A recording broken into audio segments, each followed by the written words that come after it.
Kate Marshall. Moral Panics and Victorian Values. Produced by the Revolutionary Communist Party. Victorian Values. One symptom of Britain's decline as a major power is the establishment's desperate drive to revive a morality it calls Victorian.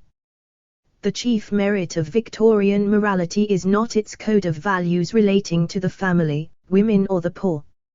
On these issues conventional morality has changed little. The British establishment has always cherished the family, patronised women and blamed poverty on the poor. The chief merit of the revival of Victorian values is that it turns hypocrisy into a virtue and endows prejudice with the status of common sense.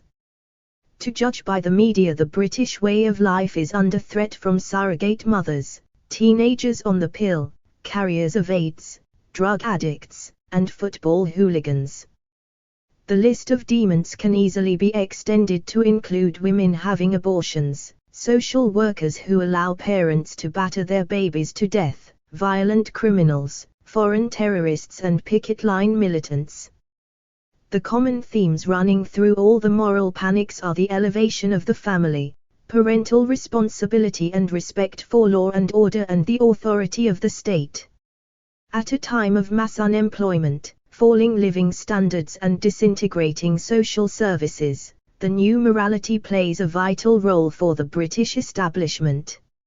Fears about strange and nasty diseases, AIDS, herpes, cervical cancer, menacing scientific developments, embryo experimentation and in vitro fertilization, and the dangers of mindless violence and terrorism reinforce the insecurities generated by economic crisis. The success of the moral campaigners means that the evils resulting from the capitalist system are blamed on nature, not on the way society is run. It's easier to target gays or Millwall supporters or Libyan terrorists than it is to identify the hidden hand of capitalist market forces that condemns millions to a life of hopelessness. Hard cash morality. The deeper the crisis facing the British establishment becomes, the more its political leaders and hack journalists are enlisted to proclaim the virtues of family life. The Tories and the press promote the new morality because they recognise that the family can play a key role in maintaining social stability. Family values provide a conservative alternative to collective action. In any major strike, the media praise workers who refuse to come out or go back to work and put their responsibility to their family before their commitment to their union or their class. A nation of families is a collection of private individuals. As atomized individuals, workers are not a threat to the system. The establishment aims to make the family a mechanism for the self-control of the working class. It was Labour leader James Callaghan who first raised the banner of the family during the 1979 election campaign. But Margaret Thatcher has made the issue her own over the past 7 years. After her election victory, Thatcher set up a special family policy group to promote family values. The aim was to strengthen individual identity and break down the influence of class politics. The Tories were particularly keen to encourage individual responsibility to compensate for the cuts they planned in public services. In September 1982, the Family Policy Group circulated a programme of action. It declared that the objective of the group was to seek ways of counteracting those factors which tend to undermine, or even prohibit, the exercise of personal responsibility and a sense of individual self-respect. The solution put forward to help the exercise of personal responsibility was to dismantle the existing system of welfare services. These were some of the family think tank's suggestions. Register trademark symbol. Encourage mothers to stay at home. Register trademark symbol. Introduce an education voucher system. Register trademark symbol. Encourage schools with a clear moral base. Register trademark symbol. Encourage private provision for social needs. Register trademark symbol. Extend home ownership. Privatize sections of the personal social services. Make parents responsible for the antisocial behavior of their children. Register trademark symbol. Encourage self-help and respect among the unemployed. Thatcher's top advisors outlined a program for destroying the social services in the guise of a drive to promote individual self-respect and responsibility. In the 4 years since these recommendations were revealed to the astonishment of the liberal press, many have been acted upon. Norman Fowler's proposed restructuring of the social security system shows that the drive to shift the burden of public provision back into the privacy of the family is gathering momentum. The new morality is good business. The Tories have saved billions by making the individual rather than society responsible for looking after children and the sick, and caring for the elderly, the mentally ill and the handicapped.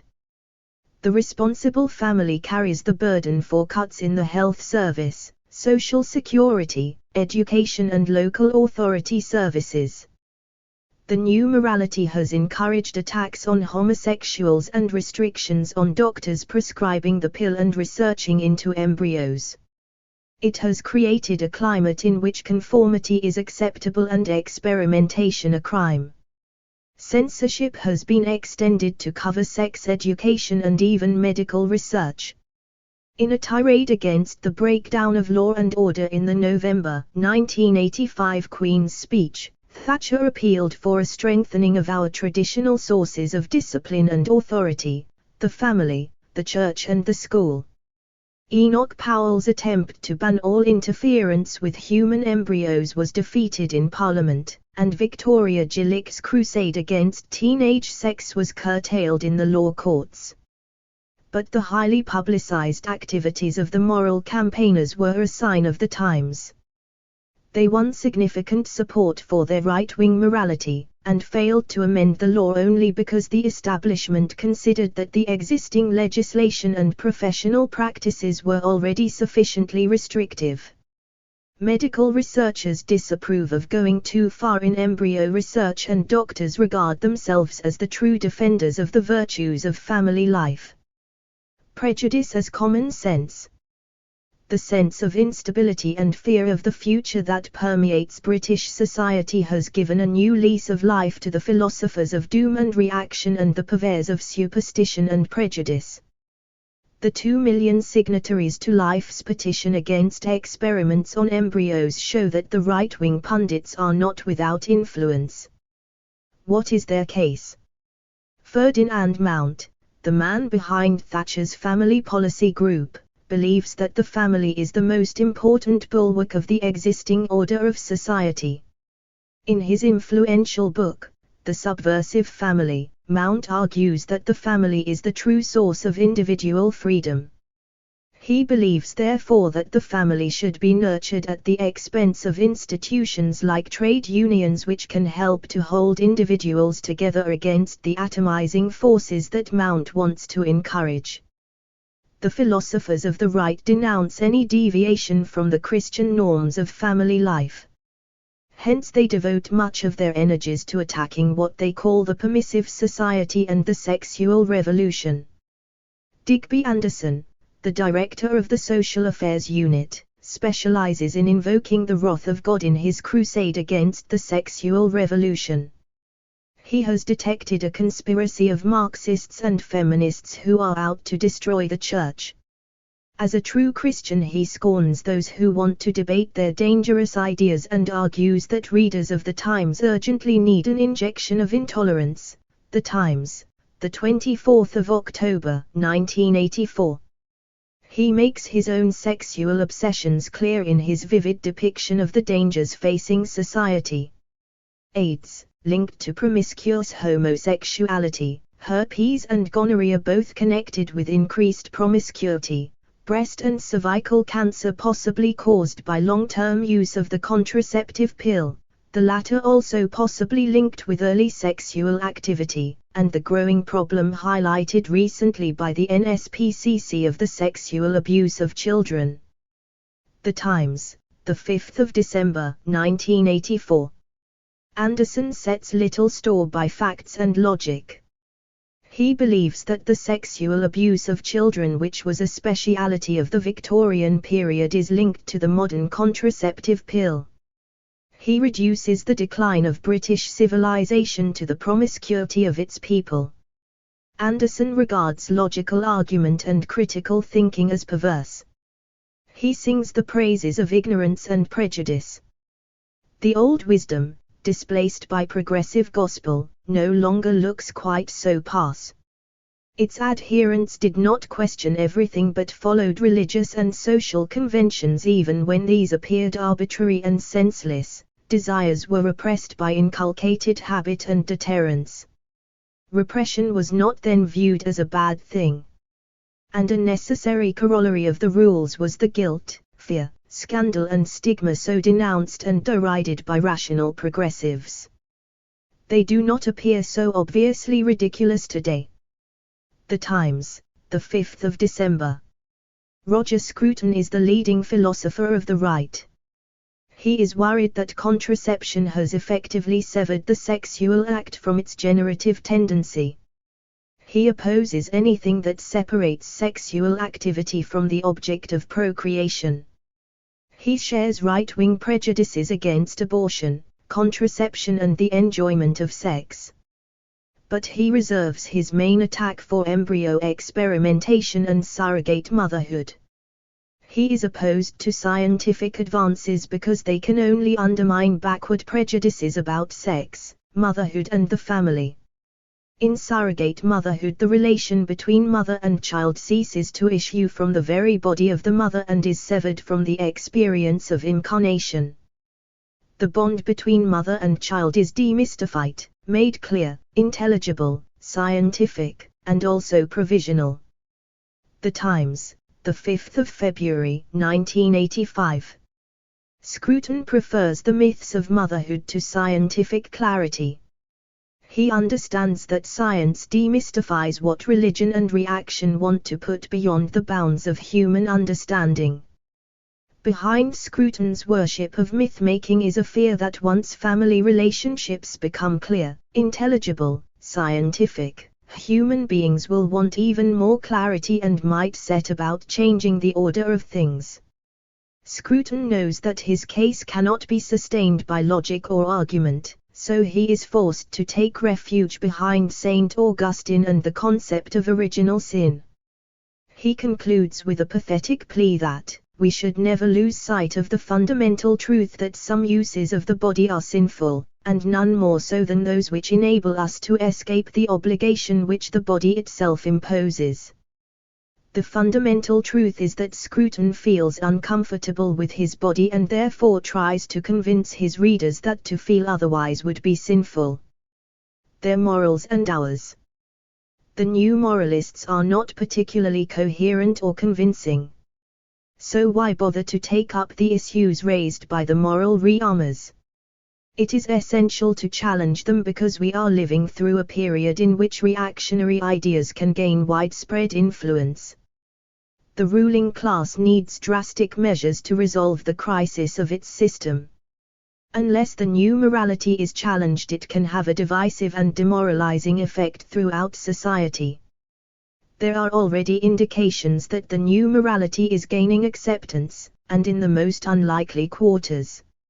Even sections of the women's movement have adopted many of the assumptions of the new morality. It has become fashionable in feminist circles to denounce promiscuity and extol the virtues of motherhood. The confused response of the women's movement and the left to legislative attempts to restrict embryo experimentation shows the tightening grip of ruling class morality over society. The aim of this pamphlet is to reply to the issues raised by the new moralists, to demystify them and to put forward a working class approach on questions of women's rights, sex and the family. Marching against the new moralists. Chris Black. family values. When Sarah Keyes was found to be pregnant with Cecil Parkinson's baby, it did nothing for the Tories' image as the party of the family. The revelation was embarrassing for the party chair and the Prime Minister. Following the birth of baby Flora, Cecil repented his adultery and agreed to fork out some maintenance. He then held hands with his wife in a country setting so that television cameras could observe his renewed commitment to marriage. For the rich and famous, the family is important. The sanctity of the marriage contract, as well as its legal status, restricts access to the wife's sexual and reproductive functions to the husband alone. The rules of monogamy guarantee that the children of the marriage belong to the husband. They bear his name and inherit his worldly goods. This arrangement ensures that the propertied classes, to which Parkinson belongs, survive generation after generation. Wealth after death is guaranteed through keeping it in the family. Mrs. Parkinson's function is to produce children. They appeared on television together with the house, the car, and the dog. Mr. Parkinson's function is to father children, an activity for which he has a special talent, and provide for the upkeep of the whole family. But as an up-and-coming cabinet minister, Cecil also had to have his bit on the side. Sarah Keyes supplied sex to the government minister who did not get what he wanted at home. She also supplied what was not required, a little bastard. Flora could not become heiress to the Parkinson estate because she was not a legitimate child. Cecil promised a monthly check to help maintain the child. But he was not obliged to guarantee her a bourgeois future. That promise was restricted to his legitimate issue. Once Sarah was busy babysitting, Cecil began to spend more time with his new secretary, and so the whole show goes on. Thatcher stood by her disgraced senior minister. She considered that Parkinson behaved honourably and he remains a Tory with considerable influence in the party. However, his hopes of an early return to the front bench have been ruined by the publication of Sarah Keyes, A Question of Judgment, and its serialisation in the Mirror during the 1985 Tory party conference. Millions of people followed the Parkinson saga with interest, greatly relishing the discomfiture of the Tory leadership. Indeed, gossip and scandal about media celebrities and personalities are the mainstay of the popular press. Many tabloids neglect the news and supply little else apart from saucy stories about the indiscretions of the stars. Readers particularly enjoy anything that exposes the hypocrisy and double standards of the rich and famous. When the Queen's sister officially separated from her husband after years of living apart, and took up with second-rate jet-setter Roddy Llewellyn, it was clear that even royalty sins. The appearance of Chas and Di on television discussing their personal habits with Alistair Bennett revealed that tiffs and squabbles are not restricted to the lower orders. The ruling class is enthusiastic about promoting family values but less keen on living by them. It keeps up the facade because of the continued importance of inheriting titles and property. It is important for the British establishment that Prince Charles' bride was a virgin and that William and Harry can be guaranteed to have not only blue blood but the right genes to equip them to rule the United Kingdom in their turn. But as long as the succession to the throne and the inheritance of property is safeguarded, the idle rich have little concern about the standards of family life that they proclaim as the ideal for others. The recent biography of Lord Mountbatten, a close friend of the royal family, reveals that Dickie and Edwina's approach to marriage had more in common with that of bohemian free lovers than with the idyllic Chas and Di monogamous image of the colour supplements. The intruder who broke into the Queen's bedroom shocked the nation with the revelation that its top couple do not even sleep in the same room. People had long been used to the fact that the royal parents had nothing to do with rearing the royal brats. This was left to an army of nannies, governesses and retainers. Princess Anne does not go on holiday with Mark Phillips, while who Princess Margaret goes on holiday with is anybody's guess. The closer you look at the royal family, the less it looks like a family at all. And as for Margaret and Dennis, working class people have little choice about family life. Try getting separate bedrooms in a council flat. We have nothing to pass on to our children in a will, but we have no alternative way of looking after them and bringing them up other than in the family. The family provides workers with a place to eat and sleep, some rest and recreation from the grind of working life, and some support in times of illness, disability and old age. Unlike the upper crust, the working class has nowhere else to turn. It is not surprising that marriage and family life remain immensely popular. Right, left and center. There is a remarkable consensus of support for the family in British society. At election time, politicians of all parties proclaim the virtues of their programme from the point of view of the average British family. Candidates declare their marital status and their reproductive achievements alongside their policies as though they were a parallel claim on the allegiance of the electorate. Wives, usually, adorn the platforms of all parties, and kissing babies remains the sort of pro-family gesture expected of every serious electoral campaigner. When the British Medical Association circulated a pamphlet to be distributed in all doctors' surgeries promoting the virtues of family life to the captive waiting room audience, it was natural to invite a contribution from each of the major party leaders and their wives. Yet there are differences of emphasis between the mainstream right and left approaches to the family and family values.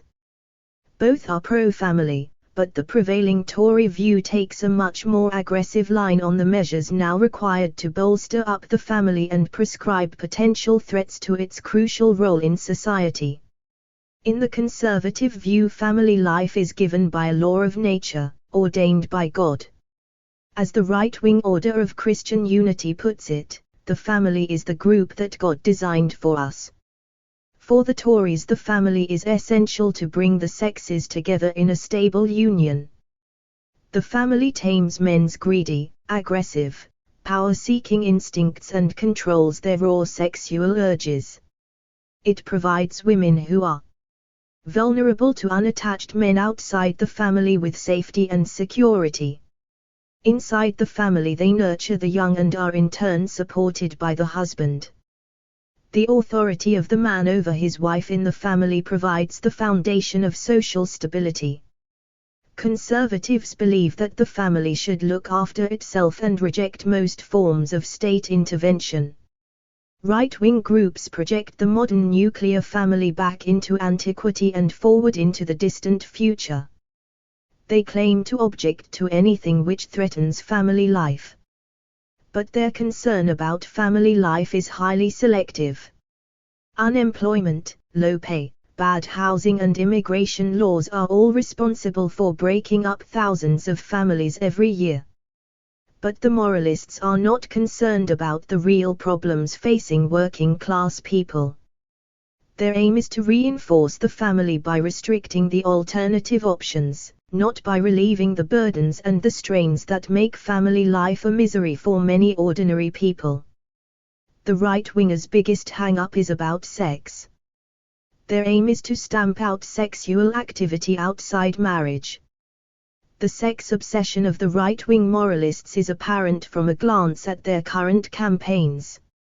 Right-wing eccentric Enoch Powell is back in fashion. Chris Black. 11. Victoria Gillick thinks girls should just want to have babies. Not fun. At Anti-Abortion, Life, Society for the Protection of the Unborn Child, Order of Christian Unity at Against Contraception for Under 16s, Victoria Gillick, Responsible Society Register trademark symbol for censorship of video nasties, porn, sex on television, Mary Whitehouse's National Viewers and Listeners Association, CARE register trademark symbol to restrict divorce, Care, OCU register trademark symbol at against in vitro fertilization and surrogate motherhood, life, SPIC, OCU register trademark symbol to restrict homosexuality, Care, White House at to stop sex education in schools. Care, White House, OCU, responsible society register trademark symbol at to close sex shops, White House. For the right non-marital sex is a challenge to the family. If men's sexual urges are not constrained by marriage, the result will be the end of society as we know it. The mainstream Guardian reading radicals and left-wingers also support the family, also claiming that it is, after all, only natural. For them, marriage is based on love and the family provides a satisfactory way of raising children. They see the marriage contract 12 as fair and equal, and they put more emphasis on love and less on legal restraint. They approve of divorce, abortion and contraception. They can see no point in couples staying together if they no longer love one another, and no purpose in having unwanted children. Liberals often support contraception on the health service for the young and the poor to cut down on the proliferation of inadequate families.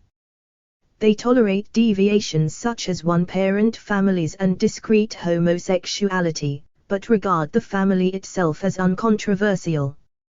Liberals accept that society should take some responsibility for looking after the old, the poor and the socially inadequate.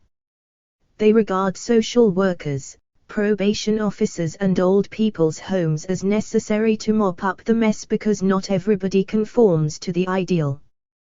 We are opposed to both the conservative and the liberal view and to the family institution as it exists today. The role of the family in modern society is to provide a framework for maintaining and reproducing the working class, day in day out, week in week out, year after year, and generation after generation. Women carry the main burden of family life, as the childbearers and chief childrearers, cooks, cleaners, nurses and providers of general household services. The capitalist class gets these essential services free of charge. This is why it is state policy to encourage marriage and having children, and why contraception and abortion are restricted. The family restricts women's freedom and confines relationships between people to those which are acceptable to the system. The legal and moral codes of capitalist society arise out of the requirements of the capitalist system of production. Laws and mores exist not because of absolute truths or values or even because of common sense, but because the capitalist system could not exist without the family's productive and stabilizing functions. Capitalism defines alternatives to family life as illegal, immoral or uneconomic. The legal code. The many laws, see box, pages 24 and 25, that regulate people's relationships and personal behavior are proof that the family is not a natural phenomenon but a social institution. Nature governs when the tide comes in, but it does not dictate that we should set up our family. Nobody has to appear on television to convince us that the sun is going to rise in the morning, but the media constantly force. 13. The family down our throats. The extensive framework of laws protecting the family make it appear to be an endangered species. It is easy to get married. 2 days' notice, £42 and 2 witnesses are all that is needed. Getting out of a marriage is much more difficult. Husband and wife must stick it out for a year before they can even begin to think about splitting up. A divorce takes at least 9 months when there are no children and much longer when there are. There is no administrative justification for this long procedure. The point of waiting 12 months is simply to give the pair time to work at it. Prior to 1983, couples had to work at it for 3 years.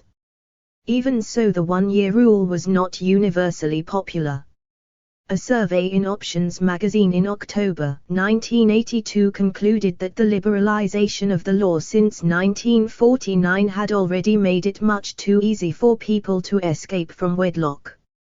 Readers believe that there was a dramatic increase in divorce because it became socially acceptable, and that since the laws were easier, many couples had quite simply given up too easily. The Church of England Board for Social Responsibility opposed the 1983 bill because newly married couples need time to establish their relationships. It is difficult to see how a marriage can be irretrievably broken down after only 1 year of its life. Why shouldn't people give up on marriage? For the Church of England, marriages are made in heaven and blessed by God. Because it is the Almighty, not a computer dating agency, that brings us together. No man has the right to separate us. The state is more pragmatic. Most people know within 12 months if they've made a terrible mistake. The only reason why anybody bothers to get a divorce is because it is impossible to remarry without one. The wife living apart from her husband has as much right to maintenance, social security and tax benefits as the wife who gets a divorce. Divorce is merely the transitional stage to a second marriage. Getting married is easy, getting pregnant is even easier. Women can get pregnant without getting anybody's permission or paying anything. Having a baby involves serious physical, emotional and economic changes in any woman's life. But any sexually active teenager can get pregnant. Getting unpregnant is even more difficult than getting unmarried. To get an abortion, a woman needs the 14. Every woman's dream means housework, childcare, sexual slavery. Permission of 2 doctors and more often than not about £100 to pay for it. Having an abortion involves only a few hours in hospital, but it is nearly as difficult to get as a heart transplant. It is the only operation for which the majority of patients are forced to pay. The divorce and abortion laws, although they were liberalized in the 60s, serve to restrict people's choices and encourage family life. Marriage and children are almost unavoidable for the vast majority of women. Other laws protecting the family include the ban on male homosexuality before 21. This gives a young man 5 years in which he can legally experiment with women before he can try men. In that time he may easily get a girl pregnant or marry. The non-existence of rape in marriage. The marriage contract means constant consent to sex. This law shows that marriage has nothing to do with equality, partnership and love. It is about sex and procreation. Register trademark symbol. The great difficulty of getting sterilized before the age of 40 or after having at least 2 children. Single and childless people are denied access to these operations on the grounds that they will soon change their minds. Moral codes. Moral blackmail backs up the law. From early childhood we are taught that love means marriage and sex means children. Spinsters, homosexuals and bachelors are pitied and ridiculed. Men who have not produced children, such as Clive Ponting, Ken Livingstone or Edward Heath, are not real men. The revelation of Ponting's childless marriage confirmed the son's prejudice that he had no backbone. Women who have more than one abortion, such as Billie Jean King, are labeled heartless and selfish. When the top women tennis player admitted that she was a lesbian, it only confirmed every mother's prejudice that she wasn't a real woman. Jokes about the patterning of tiny feet start at the wedding reception and continue until the family is judged complete, at least 2 children and one of each sex.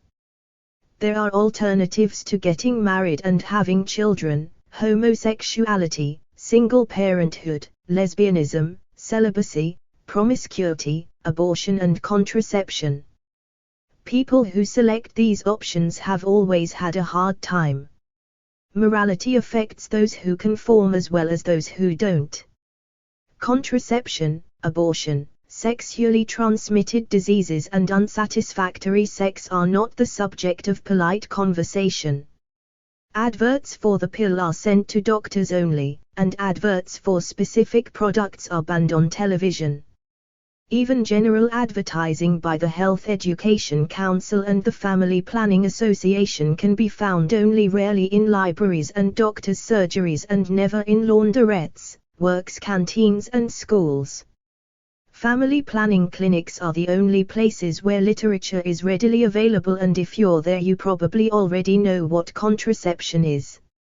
Few people talk openly about their abortions, herpes or impotent husbands. Everybody sees their individual problems as a personal tragedy, and often as a penance for the sins of the flesh. If all else fails, economic realism will push people into families. Few women's wages will keep one woman, never mind one woman and two children. Few women with children can work full-time. Average part-time wages are less than £50 a week. Few single fathers can afford to employ a daily babysitter, so it makes sense to find a new wife. Social security is little help. Nursery provision is scant, inadequate and expensive. Single, childless people have little choice about how they live. They can stay with their parents or move out. Private accommodation is very expensive and council housing is out of the question. The Tories are making it impossible for young 16 unemployed people to leave home by denying them housing benefit. Homosexual couples do not have the same access to council housing as heterosexual couples. Harrogate Council recently evicted a lesbian after her lover died. The family has the law, morality and economic common sense on its side. It is hardly surprising that under these conditions most people opt for the ideal. But capitalism makes its ideal as impossible to achieve as the alternatives. Our expectations are never met. Young people are criticized for wanting too much.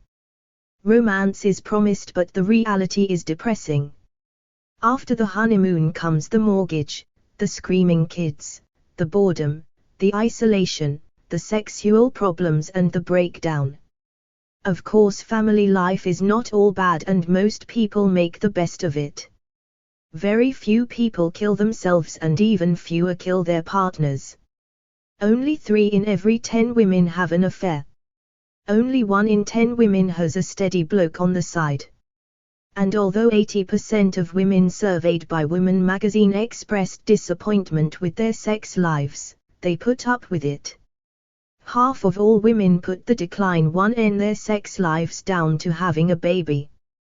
2 out of 3 women with children under the age of 3 admit that they are too tired for sex.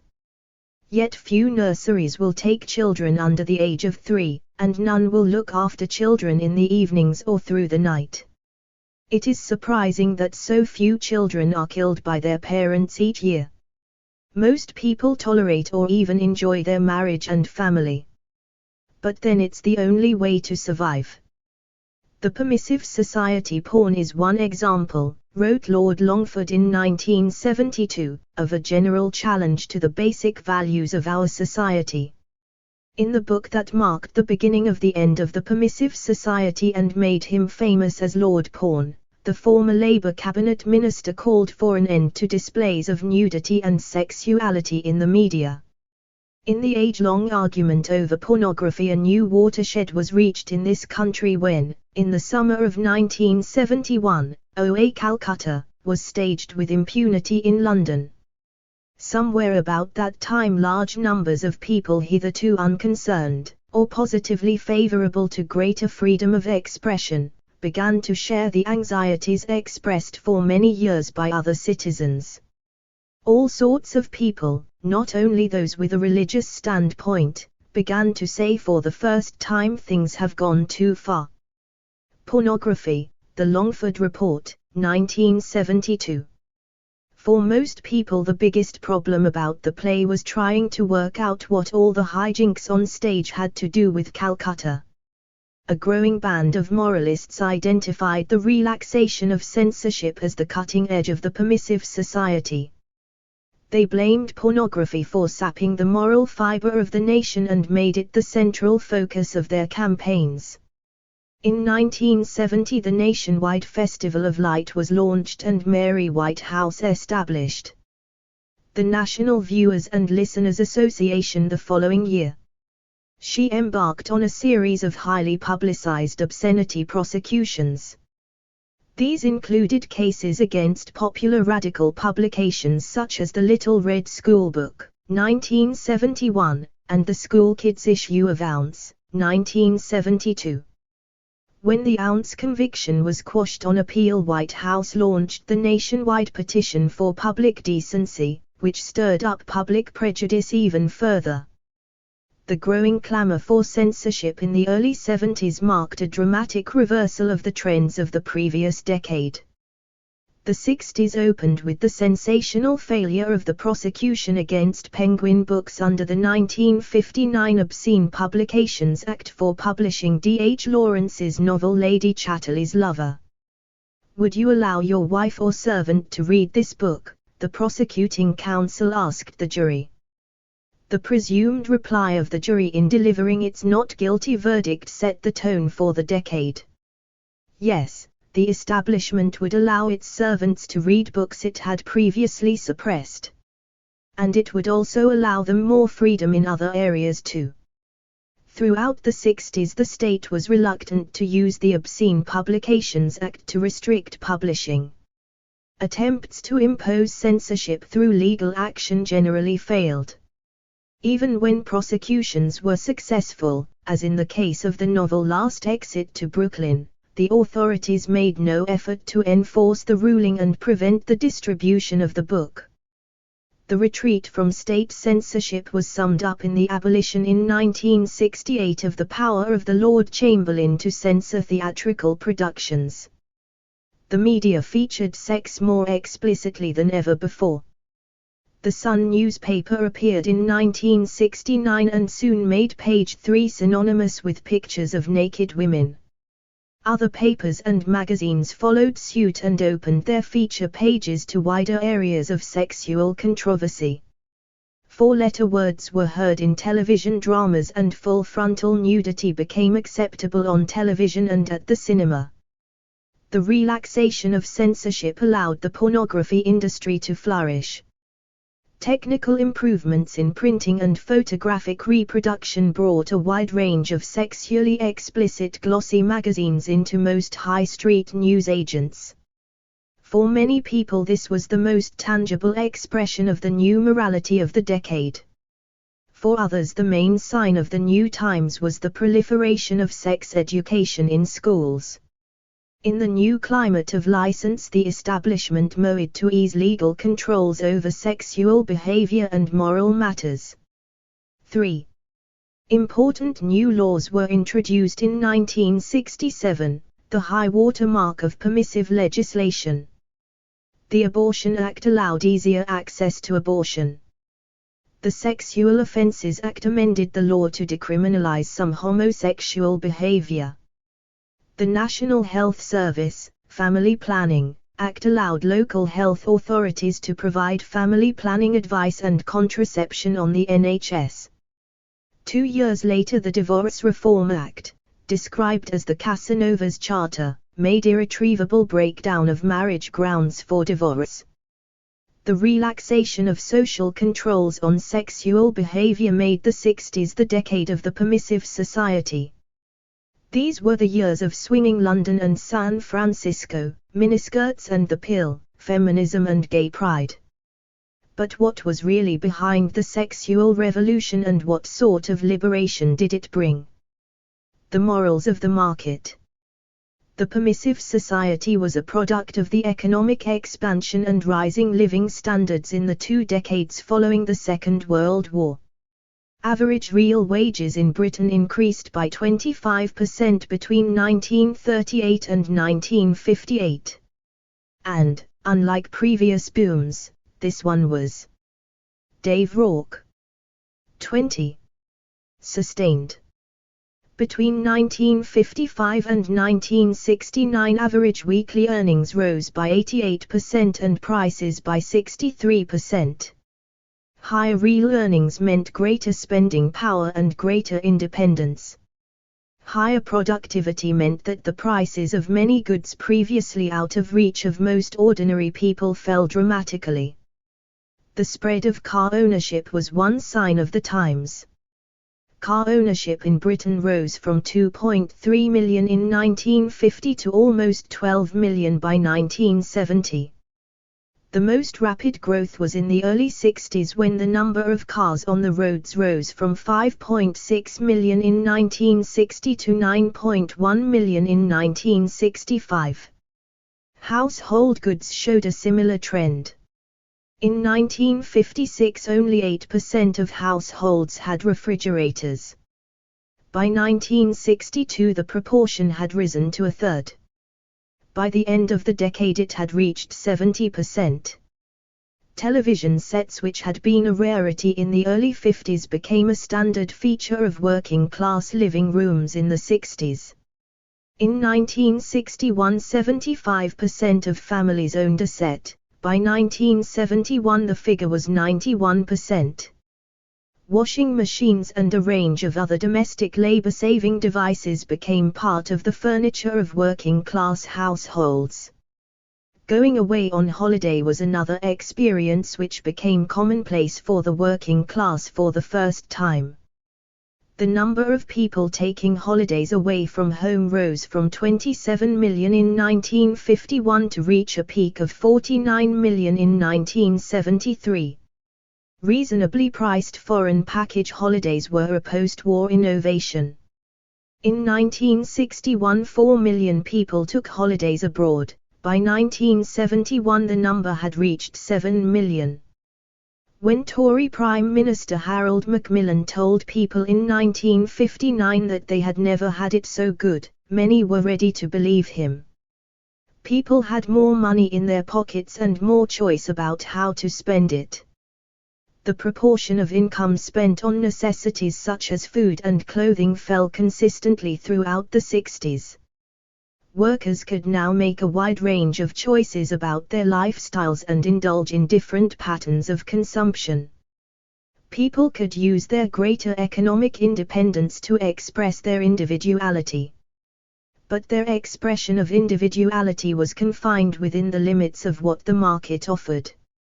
Two sections of society particularly affected by greater economic freedom were young people and women. The emergence of a youth identity from the 50s onwards was one of the clearest expressions of the growth of spending power. The word teenager entered the English language in the 50s. In circumstances of full employment and labor shortages, wages for young workers rose even faster than those for adults. Between 1938 and 1958, wage rates for young workers increased twice as fast as rates for older workers. Young workers' wages were still much lower than those for adults, but they still had more to spend than ever before. Teenagers' spending was concentrated in areas which gave youth a much higher public profile. People between the ages of 15 and 24 accounted for only about 5% of all spending on consumer durables. Yet they were the biggest buyers of records and record players, 42%, cosmetics, 29%, and cinema tickets, 28%. Manufacturers and retailers made sure that their products appealed to the burgeoning youth market. Because films and popular music are public forms of entertainment, the influence of youth in these areas made an unmistakable impact on the wider society. The Beatles, the Rolling Stones and The Who personified the new youth culture and reinforced the establishment notion of a growing generation gap. Greater economic freedom allowed young people to become a distinct group in society. But their distinctiveness was defined by their patterns of consumption. Their identity as youth depended on liking certain kinds of film stars and popular music, wearing certain kinds of clothes and attending certain coffee bars, clubs and dance halls. Economic expansion pushed women out of the home into the labor force. Although women's wages remained low, sometimes little more than half of men's even for full-time work, their income made an important contribution to rising living standards. Earning wages gave women greater economic independence. It gave married women more say in how the couple spent their income and what sort of lifestyle they led. It gave women who wanted it greater scope to live independently of parents, boyfriends or husbands. The scope for wage earning and living in a shared flat or bedsit opened up a space between the parental home and the husband's home through which some women could find at least a temporary escape. Improvements in contraceptive techniques helped to relax the grip of family life on women. The pill and the coil both came into widespread use in the 60s. The direct effect of these developments on sexual behavior was limited. As late as 1970, a survey showed that less than 20% of married women under 45 used the pill and nearly 40% used no contraception at all. The introduction of relatively safe and effective contraceptive methods did not change the sex lives of working-class women. Most of the liberating impact of these methods was on middle-class women. However, the availability of contraception did loosen the link between sex and procreation. It helped to free women from the burden of childbearing or the alternative of unsatisfactory methods of contraception. Higher living standards and greater economic independence did not undermine the institution of marriage. Indeed, it became more popular. People married younger, at 25 for men and 23 for women in the late 60s, compared with 27 and 25 in the late 40s. And more people got married. In 1911, just over half of the women between the ages of 21 and 39 were married. By the mid-60s, 96% of women had married by the age of 45.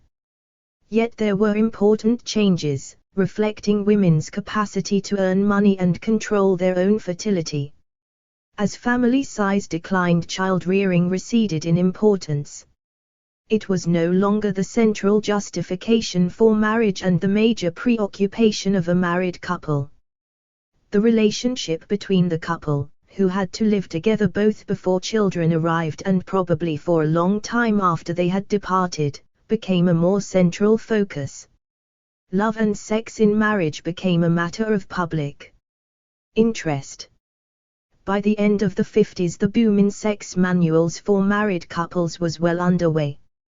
The notion that marriage was an equal partnership replaced older ideas about wifely deference and obedience. The new approach to marriage did not change the role of the family in capitalist society. The family still served its central functions of producing and nurturing the next generation of workers and sustaining the present generation. Indeed, in many ways the family became more effective in carrying out its functions. Labor-saving technology cut down the physical burden of housework, and some working-class husbands took a greater share of childcare and other domestic responsibilities, though these remained women's work. The main change, however, was the extent to which people came to identify with their families as the central expression of their individuality. The private commitment to the family tended to take the place of more public involvement in trade unions or labor movement political organizations. This development was encouraged by the consolidation of the family as a unit of consumption. The nuclear family, which developed during the late 50s and 60s, became the main unit of consumption in society. Every family strove to have its own house, car, television, and later video, fridge, and later freezer, and a summer holiday in Spain. People's sense of self-esteem was measured against their capacity to provide this level of consumer satisfaction for their families. Husbands expected their wives not only to look after the children and the kitchen, but also to provide them with emotional and sexual fulfillment within the bedroom. workers' sense of personal identity became closely connected with sexual satisfaction and personal relationships within the family. Liberal legislation. The continuing role of the family in reproducing the working class and its increasing significance in providing personal fulfillment through consumption helps to explain the liberalizing impulse behind legislation in the 60s. The 1969 Divorce Law Reform Act was an attempt to provide the appropriate legal framework for the new form of family. When the family was closely tied to the task of childbearing, sterility was sufficient grounds for divorce. In the 60s, the greater emphasis on love in marriage led to the state accepting the absence of love.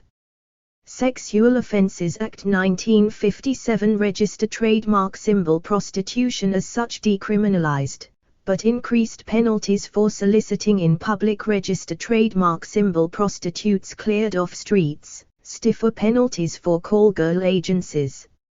Sexual Offences Act 1967 registered trademark symbol homosexual relations between men over 21, in private, decriminalized. Registered trademark symbol punishments for offences reduced. For summary convictions, registered trademark symbol option of trial by jury or trial in magistrates' court, increased convictions and prosecutions. National Health Service, Family Planning Act 1967 registered trademark symbol allowed district health authorities to provide family planning advice on NHS at allowed contraception to be supplied on prescription to married women, later extended to unmarried women. Abortion Act 1967 registered trademark symbol abortion no longer an offence if two registered doctors agreed that the continuation of pregnancy would be more injurious to the mental or physical health of a woman or her existing children than termination. Or if there was a substantial risk that the baby would be mentally or physically handicapped.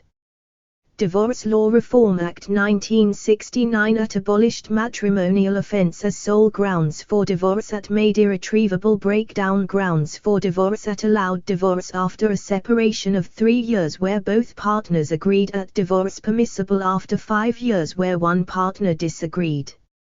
Matrimonial Property Act 1970 registered trademark symbol recognized women's right to a share of family property on divorce. Matrimonial Causes Act 1973 reformed register ceremony in line with changes of previous 10 years, taking out the word obey from the woman's vows. Divorce Law Reform Act 1983. SESCE Sutal Os Allen Esther EAEENEAEAE at reduced terms of irretrievable breakdown to 1 year's separation. 26. Between a married couple as grounds for divorce. The new freedom to end a loveless marriage did not lead to the end of marriage as an institution.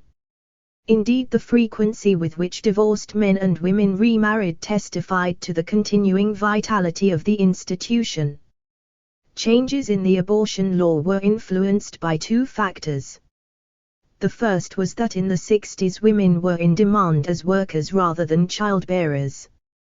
The state was not averse to removing legal restrictions on abortion. The old laws had the effect of condemning women to unwanted pregnancies and consequent child-rearing activities which tied them to the home. The influx of women into the labor market in the 60s led to an expansion of abortion facilities for those who could afford to pay. A number of court decisions had already extended the grounds on which a doctor could carry out an abortion. These included the likely effect of childbirth on the mental health of the mother. The second factor which influenced the state's decision to relax abortion regulations was the replacement of childbearing by interpersonal relationships as the main legitimation of the family. Once emotional involvement became the main justification for family life, then abortion could be regarded as simply another way of controlling family size. Like the new contraceptive methods, easier abortion confirmed the new rationalization of the family. The new abortion law reinforced the labor market-related, consumption-oriented nuclear family. The 1967 Abortion Act did not introduce free abortion on demand. It gave doctors the power to decide whether a woman deserved to have an abortion. It included provision for women to get an abortion on the grounds of social circumstances, and it now became possible for women to get a legal abortion on the National Health Service. In practice, most abortions continued to be performed in the private sector for a substantial fee. The number of abortions carried out on the National Health Service increased, but inadequate facilities, doctors' prejudices and long waiting lists ensured that the private sector flourished. The legalization of homosexuality in the 1967 Sexual Offences Act was restricted in a similar way to abortion. Since the publication of the Wolfenden Committee's report on prostitution and homosexuality in 1957, the police had eased off harassment of gays and society as a whole became more tolerant of homosexuality. Indeed, the police had largely abandoned prosecutions in the mid-60s because they found it impossible to get juries to convict. The 1967 Act aimed to redraw the boundaries of what was acceptable sexual behavior. It did not aim to liberate gay men, the law had never recognized lesbianism, but to prescribe public displays of homosexuality by tolerating it between consenting adults in private. In his speech in Parliament in support of the new law, Leo Abs, the driving force behind the legislation, made its aim explicit. The paramount reason for the introduction of this bill is that it may at last move our community away from being riveted to the question of punishment of homosexuals. Surely, what we should be preoccupied with is the question of how we can, if possible, reduce the number of faulty males in the community. Lord Arran, supporting the bill in the Lords, made the point even more forcefully. I ask those who have, as it were, been in bondage and for whom the prison doors are now open to show their thanks by comporting themselves quietly and with dignity. Gays were still regarded by the establishment as diseased deviants. But in a society in which reproduction had become less important, their existence could be tolerated as long as they behaved themselves. 28. The 1967 Act merely decriminalized homosexual behavior in certain circumstances. It maintained discrimination against homosexual men by retaining a higher age of consent than for heterosexuals, 21 rather than 16, and by imposing stringent conditions of privacy on homosexual relations. Gays might not reproduce, but they did consume. The expansion of the market catering for gay men was a striking feature of the general expansion of consumption. As single men, gays had a higher proportion of their income to spend on personal consumption than married men or women. Most of the liberation that gays experienced was the lifestyle that could be purchased in the discreet social space of gay pubs and clubs. No liberation. There were significant changes in family life and sexual behavior in the era of the permissive society. But permissiveness fell far short of liberating either women or gays from the oppressive structures of family life and its associated prejudices.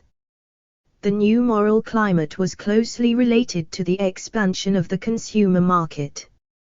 This encouraged the development of individuality, but usually at the expense of the individual's relationship with the wider society. The apparent relaxation of family ties was a consequence of the strengthening of ideas of individual fulfillment within the family and the new emphasis on sexual satisfaction as part of the marriage contract. As atomized consumers, workers had a degree of freedom unparalleled in history. As individuals, they could spend their money on a wider range of goods than ever before. They could satisfy physical and social needs they had never before even dared express. As individuals, they were free to experiment with lifestyles built around consumption. As long as liberalization was based on individual consumption, it represented no threat to the capitalist system. The family and sexual relations assumed new forms, but the functions the family performed for capital continued. The liberalization of the 60s depended on economic expansion.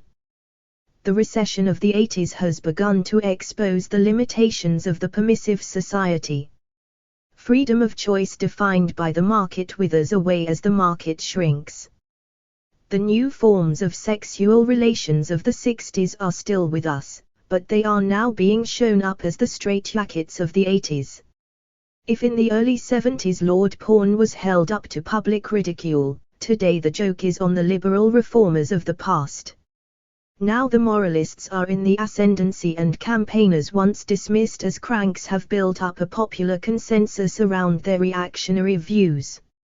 A decade ago Enoch Powell was widely regarded as an eccentric bigot who could only survive on the die-hard Ulster Unionist fringes of British politics.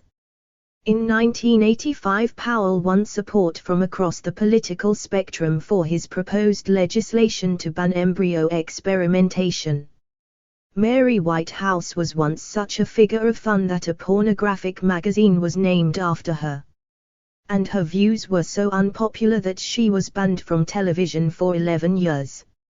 Yet in May 1976 the Queen and the Prime Minister backed her campaign to prevent a Danish porn movie producer from making the sex life of Jesus Christ in Britain. In 1980 Whitehouse was awarded the CBE.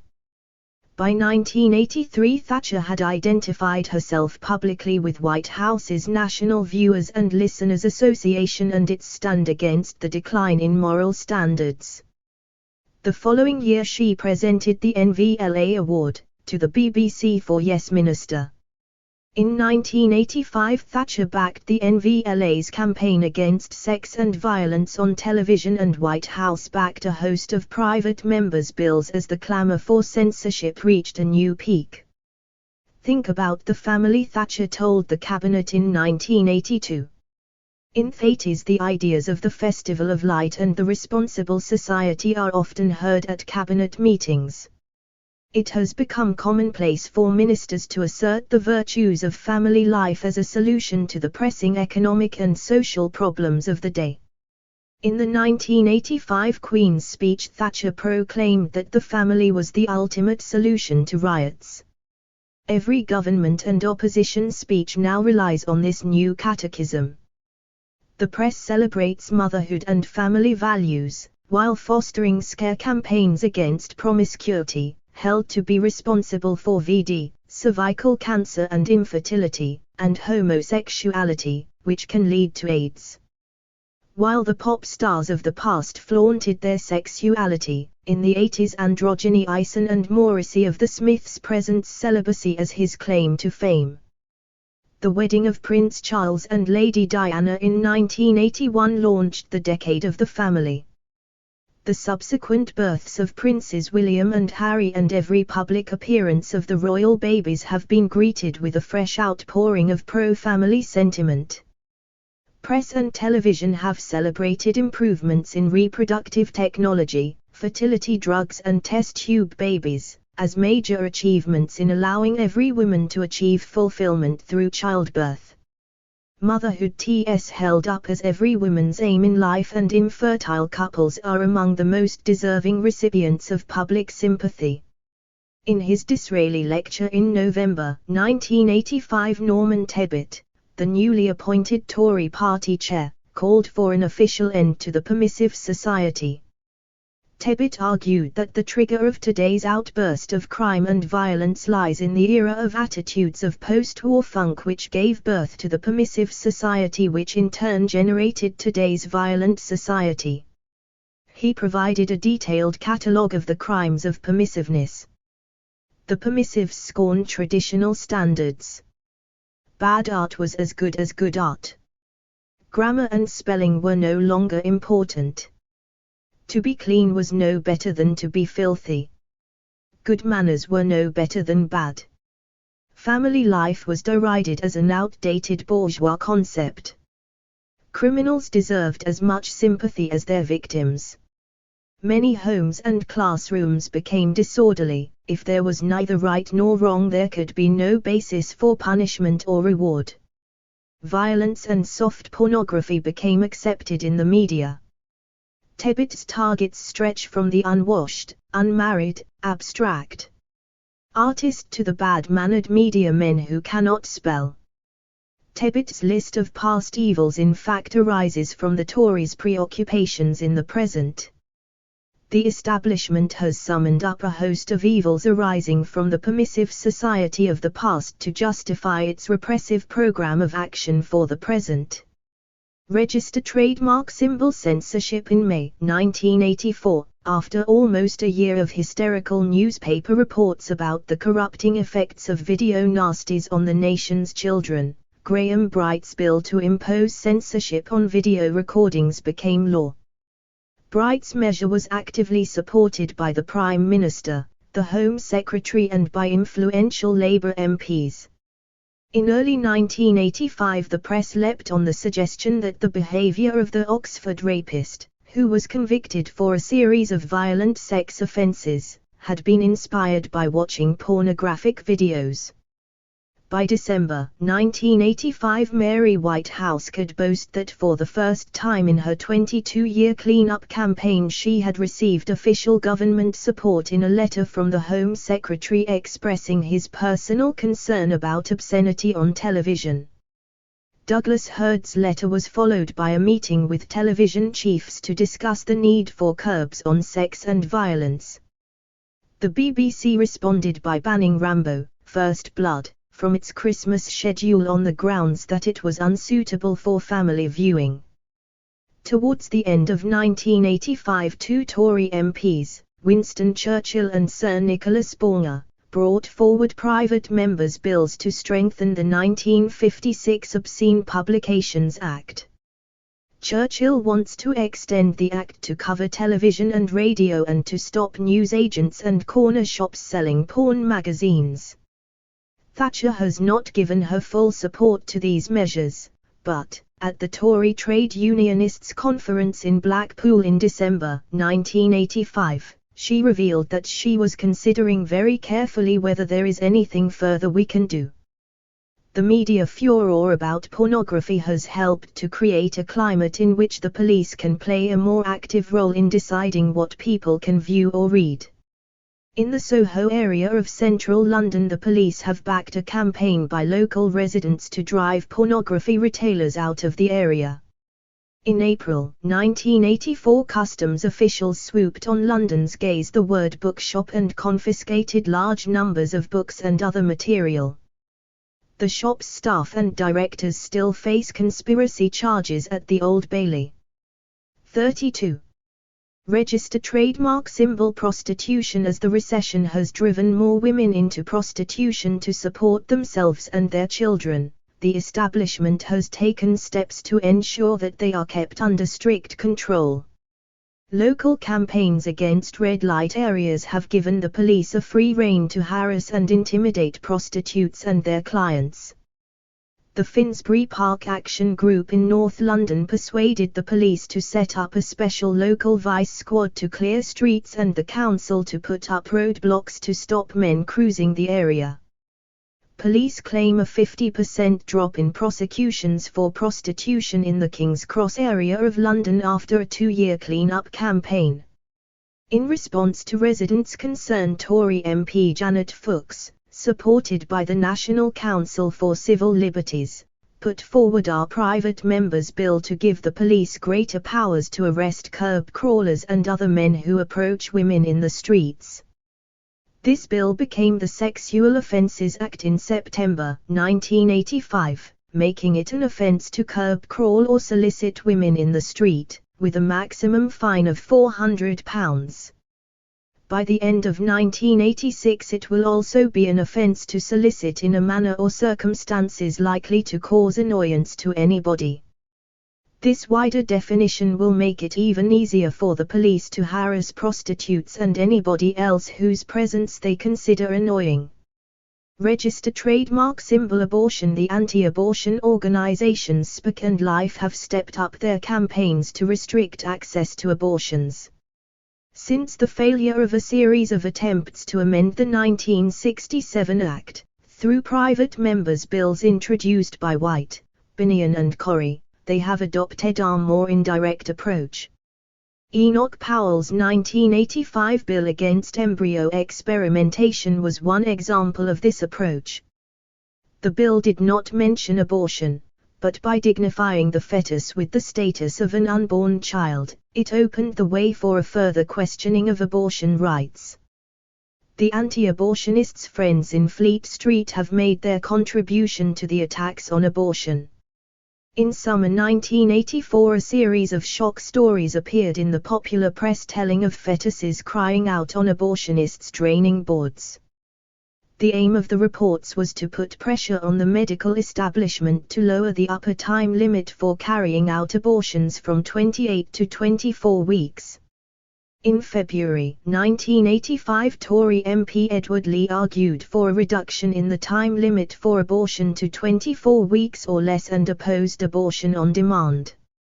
In September 1985, Barney Heyer, a staunch supporter of the anti-33 abortion lobby, replaced Kenneth Clarke as the Tory Minister for Health. It is likely that there will be further reductions on the abortion time limit because the medical profession is now united in its opposition to late abortions. Register trademark symbol contraception /sex education. The moral rearmers have also set about trying to limit access to contraception and advice and information about contraceptive methods. In December 1984, the Court of Appeal upheld Catholic activist Victoria Gillick's complaint against the Department of Health and Social Security. The department had issued a statement to doctors in 1975 advising them that they could, in certain exceptional circumstances, prescribe contraceptives to girls under 16 without their parents' consent. The 1984 decision banned doctors from prescribing the pill to young women without consulting their parents. However, in October 1985, the House of Lords reversed the appeal court ruling and brought the legal process to a close by restoring the status quo. The Law Lords' decision was acclaimed as a victory by Ferninites and the left. But while Gillick may have lost the legal battle, she is winning the propaganda war against teenage sex. The British Medical Association welcomed Gillick's defeat, but stated that early intercourse is undesirable, both medically and emotionally, and indicated that doctors would do their best to dissuade girls from having sex. Even the Communist Party admits that, we too are 34. Worried about pressures on teenagers to engage in sexual relationships at an early age, and about the long-term effects of the pill. The Tories are issuing new guidelines to doctors, taking into account the social and moral concerns stirred up by Gillick and her supporters. The new guidelines will tighten up the already stringent rules governing contraceptive advice for under 16s. The moralists have always hated sex education. In their view, even the inadequate information provided to children in state schools ends adolescent ignorance too early. In 1984, the Health Department, under pressure from the moralists, ordered the Family Planning Association to remove from its shelves copies of Make It Happy, a sex education book aimed at teenagers. Conformity and chastity are the ideals of the 80s. Whatever happened to the permissive society? Why they need the family now? Just as the boom produced the permissive society, the recession has destroyed it. Two factors have been decisive in the revival of pro-family propaganda and the demise of the liberal approach to women's rights and sexuality that prevailed in the 60s and early 70s. The first is the crisis of public expenditure, which has led to cuts in welfare facilities and the transfer of many caring functions from the state into the community. For community, read women in the home. The second is the growth of conflict and instability in society. This has encouraged the authorities to promote the family as a stabilizing and controlling influence in society. Let's look at each of these issues in turn. The first cuts in public spending took place in 1976, and the squeeze has tightened in virtually every area of welfare provision ever since. Economies in the health service and in local authority services and education have had a direct impact on the position of women in society. Even though the overall level of spending on the health service has increased, it has not kept pace with the level of need. The stagnation of funding has encouraged a climate of austerity at all levels. The authorities have cut costs in ways which may appear to be insignificant, but which all add up to produce an insidious erosion of services. One measure of the slowdown of the hospital sector was the extension of the waiting list for surgery. The number of people waiting for operations rose from 722,000 in 1976 to 894,000 in 1982. Another sign of the penny-pinching mentality that now prevails in the hospitals is the early discharge of patients after operations. The average length of stay in hospital dropped from 12.1 days in 1976 to 9.5 days in 1983. For maternity patients, the length of stay fell from 7 to 5.1 days, for surgical cases from 9.1 days to 7.2 days. Social Trends 1986. Who looks after people who languish on the waiting lists for operations on their hernias or varicose veins, or who are sent home prematurely before their stitches have been removed? Women in the home.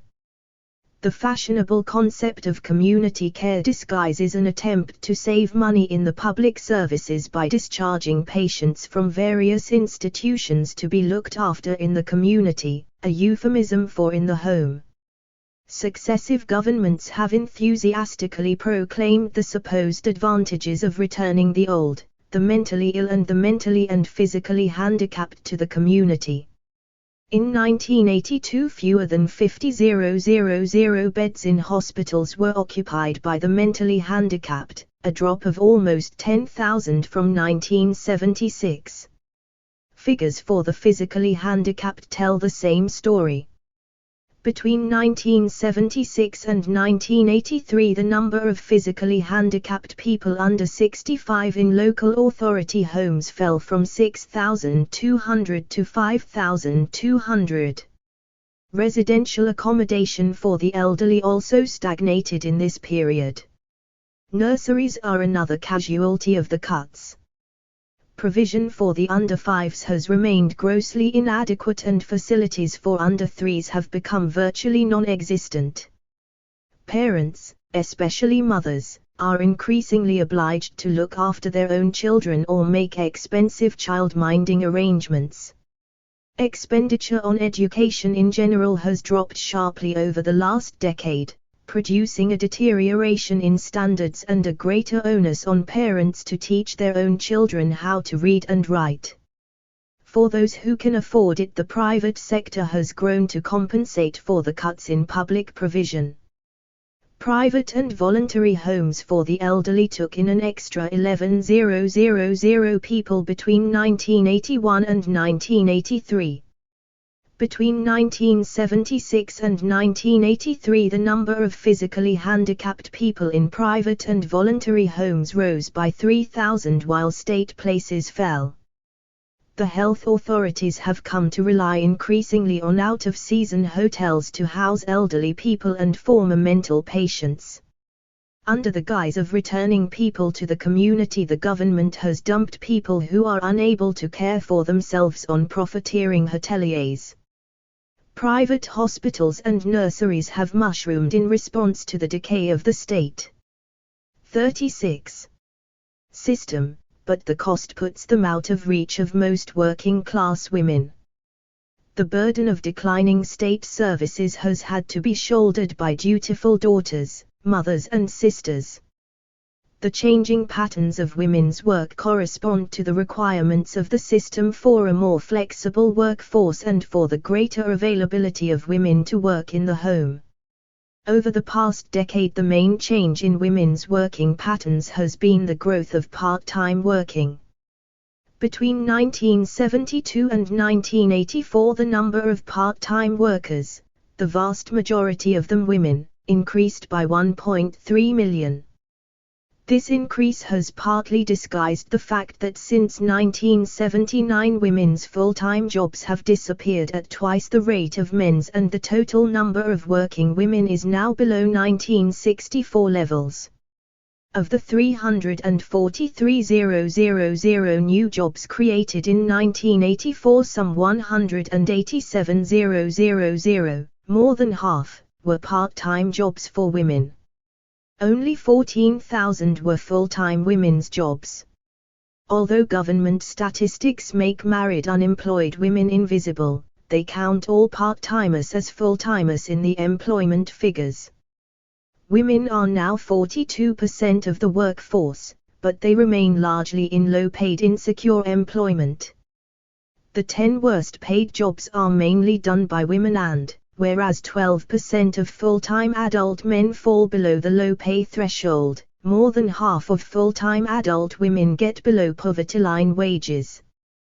Part-time low-paid work is the ideal form of adjustment of women to the needs of the recession economy. Women make up a pool of low-paid workers who can be drawn into the labor market or excluded according to temporary fluctuations in demand.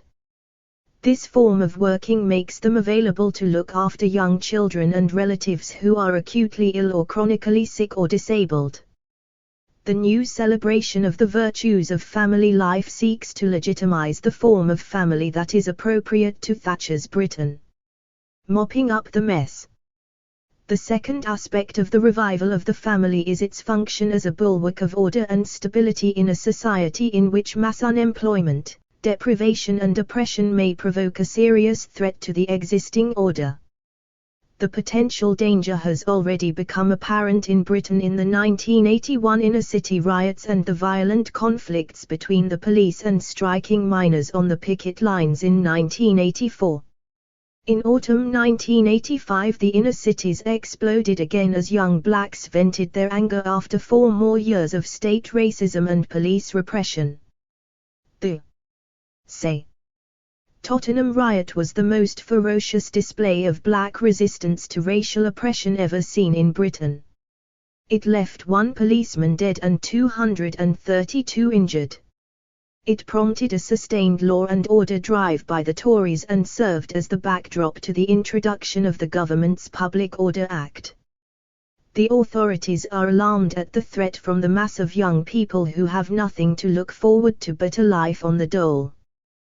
They are particularly wary of young blacks who have no prospects in modern Britain. In conditions of growing social conflict, the family can act as an agency for social control. The government has gone to great lengths to promote the notion that parents must take responsibility for the behavior of their offspring. The Tories have tightened up the treatment of unemployed school leavers to reinforce parental control. Young people's right to benefit is curtailed for some months after they leave school, enforcing their dependence on the family. They are now obliged to accept training on the youth training scheme if they cannot find work themselves. The government is trying to find new ways of discriminating against the under 25s, making it more difficult for them to move away from their parents, and reinforcing their economic dependency. The media also promote the family by giving family responsibilities a higher priority than wider social relationships. This approach comes to the fore during strikes when the media single out for praise scabs who put their commitment to their wives and families, and the mortgage, before their loyalty to their workmates, their union and their class. Throughout the 1984-85 miners' strike, news reports emphasized the difficulties facing miners' families while the men were out on strike. While strikers were depicted as heartless zealots, those who put their families first and went back to work were treated as courageous heroes. For the ruling class, the family can play a useful role in atomizing the working class and undermining solidarity. The miners' strike showed that collective organization can limit the effectiveness of this weapon, but it would be foolish to underestimate its wider significance. The recession itself creates problems for the promoters of the joys of family life. The pressures on the working class family resulting from unemployment, declining incomes and deteriorating services intensify the stresses and strains of family life. The result is more woes, more domestic violence, more family breakdowns and higher rates of divorce and single parenthood. In the recession, the establishment ideal of a harmonious and happy family is further 38. And further removed from the reality of family life for most working class people. To counter the forces tending to break up the family, the propagandists of the ruling class have to go to even greater lengths to prop up family values. They are prepared to stir up all sorts of prejudice to keep the family going. Notions that would have been ridiculed 10 years ago are now regularly churned out in the popular press. Take the ideas of the Order of Christian Unity, which has won a widespread audience for its reactionary family values. God designed the family to take care of people from the cradle to the grave. The state is no substitute. How convenient that God's designs should fit in so well with Thatcher's. Whether the Tories believe in God or not, they welcome any support they can get for their drive to enforce women's subordination in the home. It is in this context that Lord Longford and Mary Whitehouse and Enoch Powell and all the other upper-class bigots have grown in influence over the past 6 years. Restrictions on sexual behavior play an important role in legitimizing the family and upholding the virtues of marriage and motherhood. Establishment figures have launched a series of moral panics to deter people from sexual activity and experimentation outside the limits of marriage. Scares about diseases spread through sexual contact, herpes and AIDS, have recurred at regular intervals. The pill has been blamed for encouraging promiscuity and, on the flimsiest evidence, for causing breast and cervical cancer. Promiscuity, and the coil, are also blamed for causing infertility, itself a major focus of public concern as a barrier to women's ultimate fulfillment. The pattern of public approval is clear. Sex in marriage is permissible, but premarital and extramarital sex and homosexuality are out. The media sees on mumbo-jumbo academic studies which show that irresponsible parents allowing children to watch video nasties are to blame for the growth of delinquency and crime. New studies that purport to show that working mothers are bad for young children or that children suffer permanent damage if their parents divorce are now praised in establishment circles. The more capitalism in decay destroys working-class family life, the more aggressively it is forced to promote the family as the last bulwark of its rotten system. 39. Embryos and test tube babies. Louise Brown, the world's first test tube baby, was greeted as a great achievement back in July 1978. Louise was sweet, she smiled and her human qualities shone through. Despite her abnormal conception, she was born a healthy human child. Yet the lovely Louise spelled true B for the guardians of morality. Contraception had long separated sex from childbearing. The new reproductive technology now separated childbearing from sex. Artificial insemination, in vitro fertilization and surrogate motherhood opened up the possibility of any woman having any man's baby. A lesbian could have a baby by artificial insemination by donor without having anything to do with men. A gay man could impregnate a surrogate mother without having sex with her. The links between sex and marriage and childbearing, had been severed by science. These scientific advances threatened the whole basis of family life. Against this background of public excitement and concern, The Warnock Committee was set up in 1982 to inquire into the new reproductive techniques, surrogacy and embryo research. Warnock's object was to work out a way that the new technology could be used to enhance rather than undermine the family. The committee published its report in July 1984. It recommended that the techniques should be used to overcome problems of infertility. 40. But the moral message was clear: it is better for children to be born into a two-parent family, with both a father and a mother. For lesbians and single parents, test tube babies were out. The state would regulate the new techniques so that they posed no threat to family life. The development of artificial insemination techniques 40 years ago caused a similar furor. In 1948, the Archbishop of Canterbury demanded that the use of sperm from a donor should be made into a criminal offence. Just over a decade later, the Faversham Committee ruled that artificial insemination by a donor was an undesirable practice. It was not until 1968 that donor insemination was made available on the health service, but the service was still highly restricted. In 1971, the British Medical Association failed to persuade the government to license donor agencies. But by the time Warnock reported, it was generally recognized that artificial insemination by a donor with the consent of the husband is a mark of stability in a marriage, while an act of adultery may well be the opposite. The Warnock Committee recommended a ban on experiments on embryos after 14 days, a ban on commercial surrogacy and a new definition of parental rights. But its attempt to establish principles only exposed the hypocrisy of conventional morality. The sanctity of life. Warnock claimed that a society which had no inhibiting limits, especially in the areas with which we have been concerned, questions of birth and death, of the setting up of families, and the valuing of human life, would be a society without moral scruples. It is strange to suggest that capitalist society is organized around a moral code. In fact, social considerations are what really determine whether we live or die. It sometimes seems that the only sort of life that is sacred to the British establishment is that of embryos in test tubes. The power of the British ruling class is based on its success in liquidating millions of lives in its wars of conquest and exploitation around the world.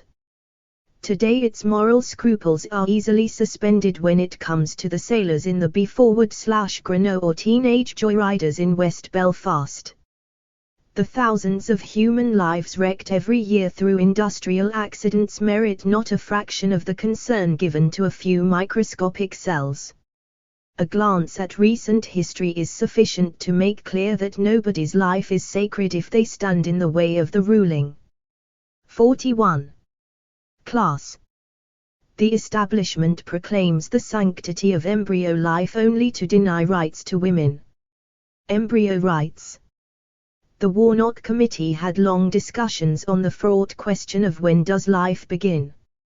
It concluded that, although the question of when life or personhood begin appear to be questions of fact susceptible to straightforward answers, we hold that the answers to such questions in fact are amalgams of factual and moral judgments. The hardline moralists believe that life begins at the moment of conception, but the pragmatists on the Warnock Committee settled on the arbitrary 14-day limit. In practice, different considerations govern who is deemed to be person. Many people who uphold the rights of the embryo concede that abortion is justified on the grounds of rape or if severe congenital abnormality is diagnosed early in pregnancy. It is common practice for babies born with abnormalities that would lead to them being mentally retarded, incontinent and unable to walk to be allowed to die. In other words, social, not metaphysical or scientific, factors really decide who lives and who dies. Chris Black. Mary Warnock worries about embryos while women suffer. 42. It is absurd to talk of the rights of the embryo. Rights only have any meaning for individuals in society. Human life as we know it can only begin at birth, a fact acknowledged in practice, if not in theory, by all but the most fundamentalist theologians. It makes no sense to prevent experiments on embryos after 14 days and yet allow abortion up to 28 weeks. Even 28 weeks is arbitrary. A premature baby born at this stage weighs about 1 kilo and often dies even if it gets the most advanced medical care. In third world countries, premature babies virtually invariably die because they do not have access to Western technology. Full-term babies only survive if they are fairly hardy.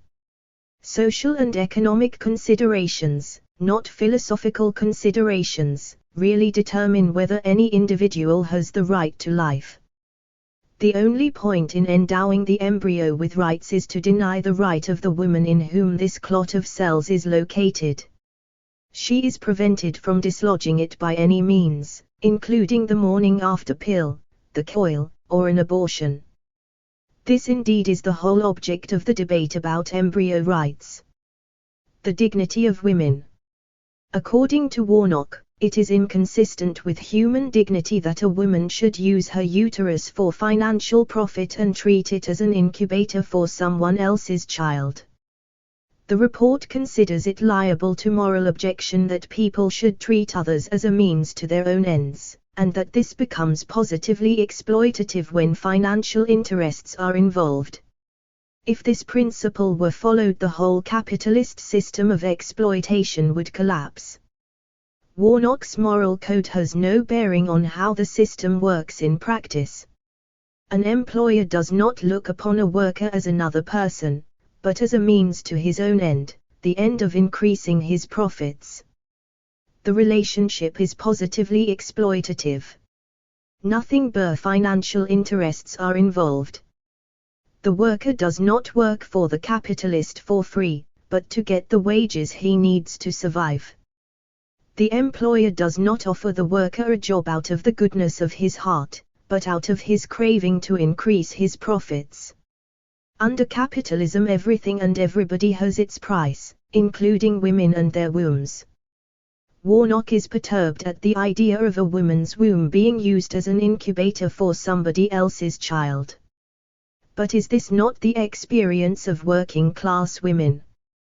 One of the main functions of women in capitalist society is to produce a new generation of workers who can be exploited for financial gain.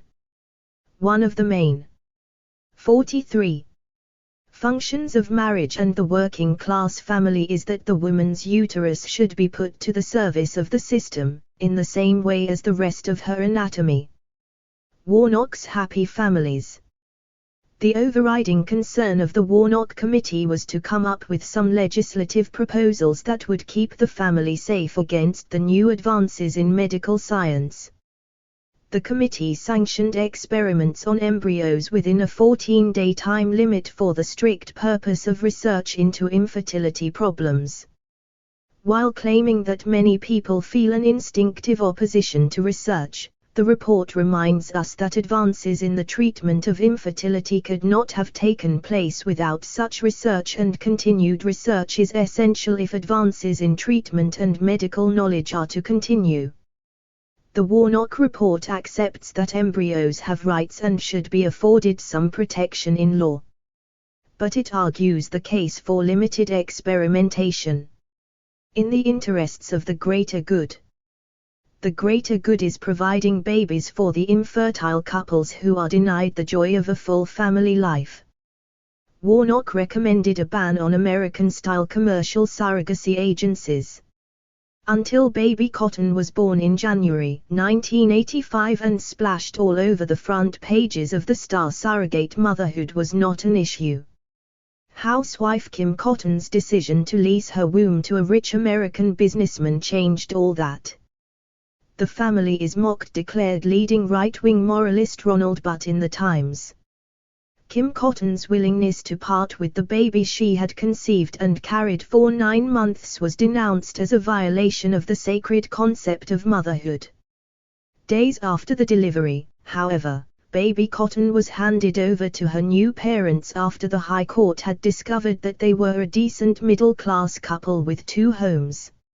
Even Mary Warnock could not disagree with Mr. Justice's latest criteria for his decision. They have a very nice home in the country and another in town. Materially they can give the baby a very good upbringing. But far more importantly, they are both excellently equipped to meet the baby's emotional needs. Mr. and Mrs. are warm, caring, sensible people and highly intelligent. The establishment began with outspoken condemnations of Kim Cotton's surrogacy contract as an insult to motherhood and a threat to family values. They ended up justifying the exchange on the grounds that, in this particular case, it would fulfill an otherwise perfect partnership and lead to fuller family life. The government's proposed legislation outlawing commercial surrogacy will attempt to prevent a repeat of the Kim Cotton affair and keep the practice under state control. The Warnock Committee's third project was to resolve the key issue of legitimacy when it comes to artificial insemination. Legitimacy is a matter of great concern to the establishment because it involves the inheritance of property. Much of the parliamentary debate on the issue so far has been concerned with inheritance, proving once again that Parliament is Eric Mann's club. The powers that be always want to know who is the father. After all, this is the pivot of the bourgeois family. In medicine and in law there is a distinction between children who are the product of artificial insemination by a donor, aid, and those who are the result of artificial insemination by the husband. 45. The new techniques.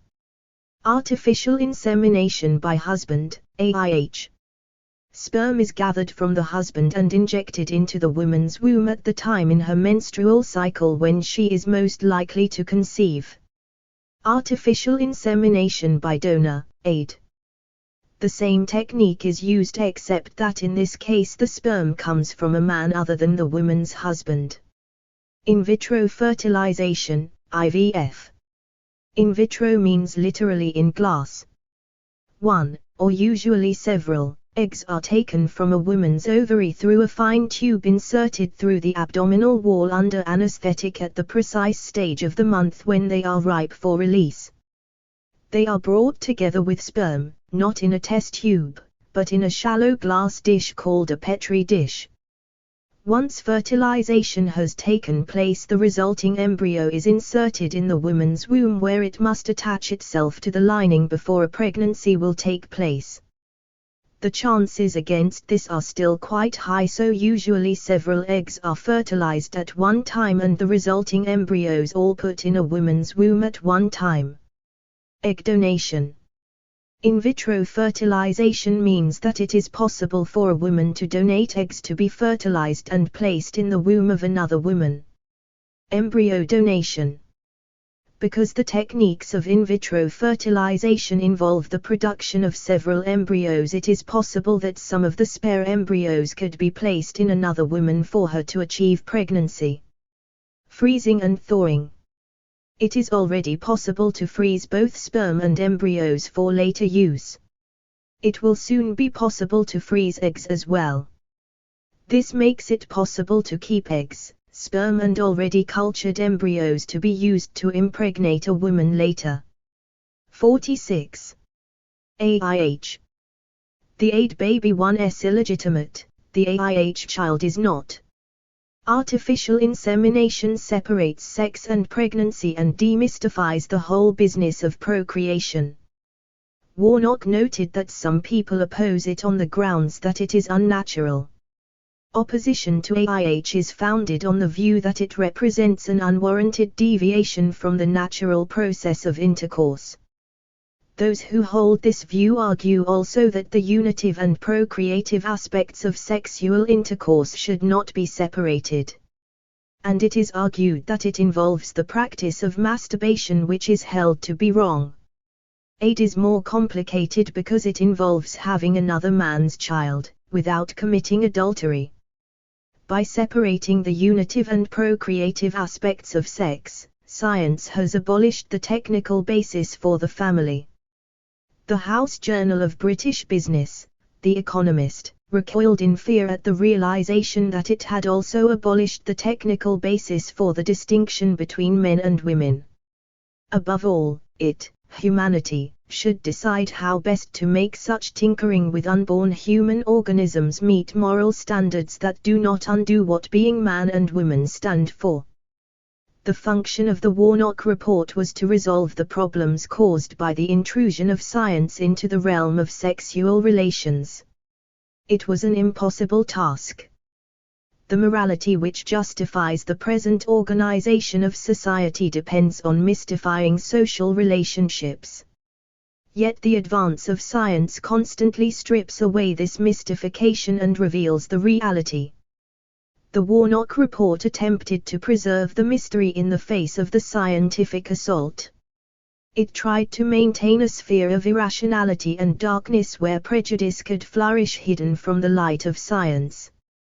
The opening pages of the report declared its intention of drawing the veil over the mysteries laid bare by science. We have necessarily been mindful of the truth that matters of ultimate value are not susceptible of proof.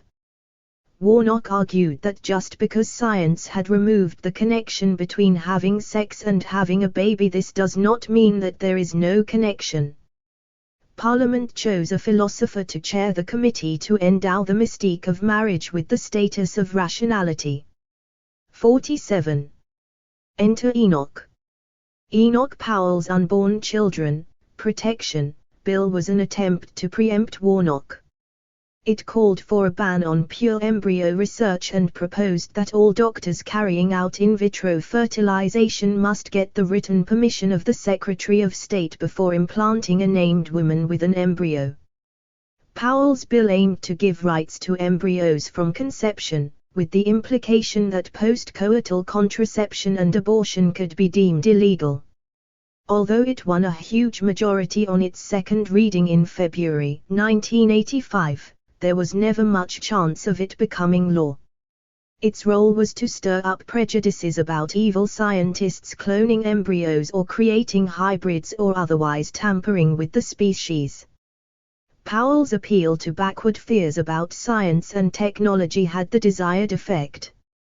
2 million people signed a petition to Parliament backing his bill. The Powell Bill's main consequence was to create a climate to clear the way for new legislation along the lines recommended by Warnock. The whole debate is a threat to women's rights because it celebrates women's role in the family. Those who support Powell's position do so in the name of motherhood and the family. Most of his opponents uphold embryo experimentation on the grounds that it will overcome problems of infertility and allow all women the fulfillment of childbirth. Powell's supporters promised to renew their attempts to restrict experimentation on embryos in 1986. The only effective counter to Warnock, Powell and the whole debate is to fight for women's right to contraception and free abortion on demand, to free them from the tyranny of family life. The women's movement has ditched the fight for abortion rights. The radical retreat. In the face of such a sustained attack on women's rights, where is the movement for women's liberation? 2 women's movement demonstrations were organized in 1985, one by the National Abortion Campaign and the other by the Women's Reproductive Rights Campaign.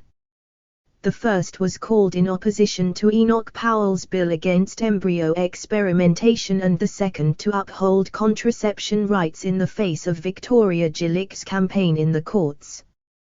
There were less than 3,000 people on each march, the majority from left-wing groups.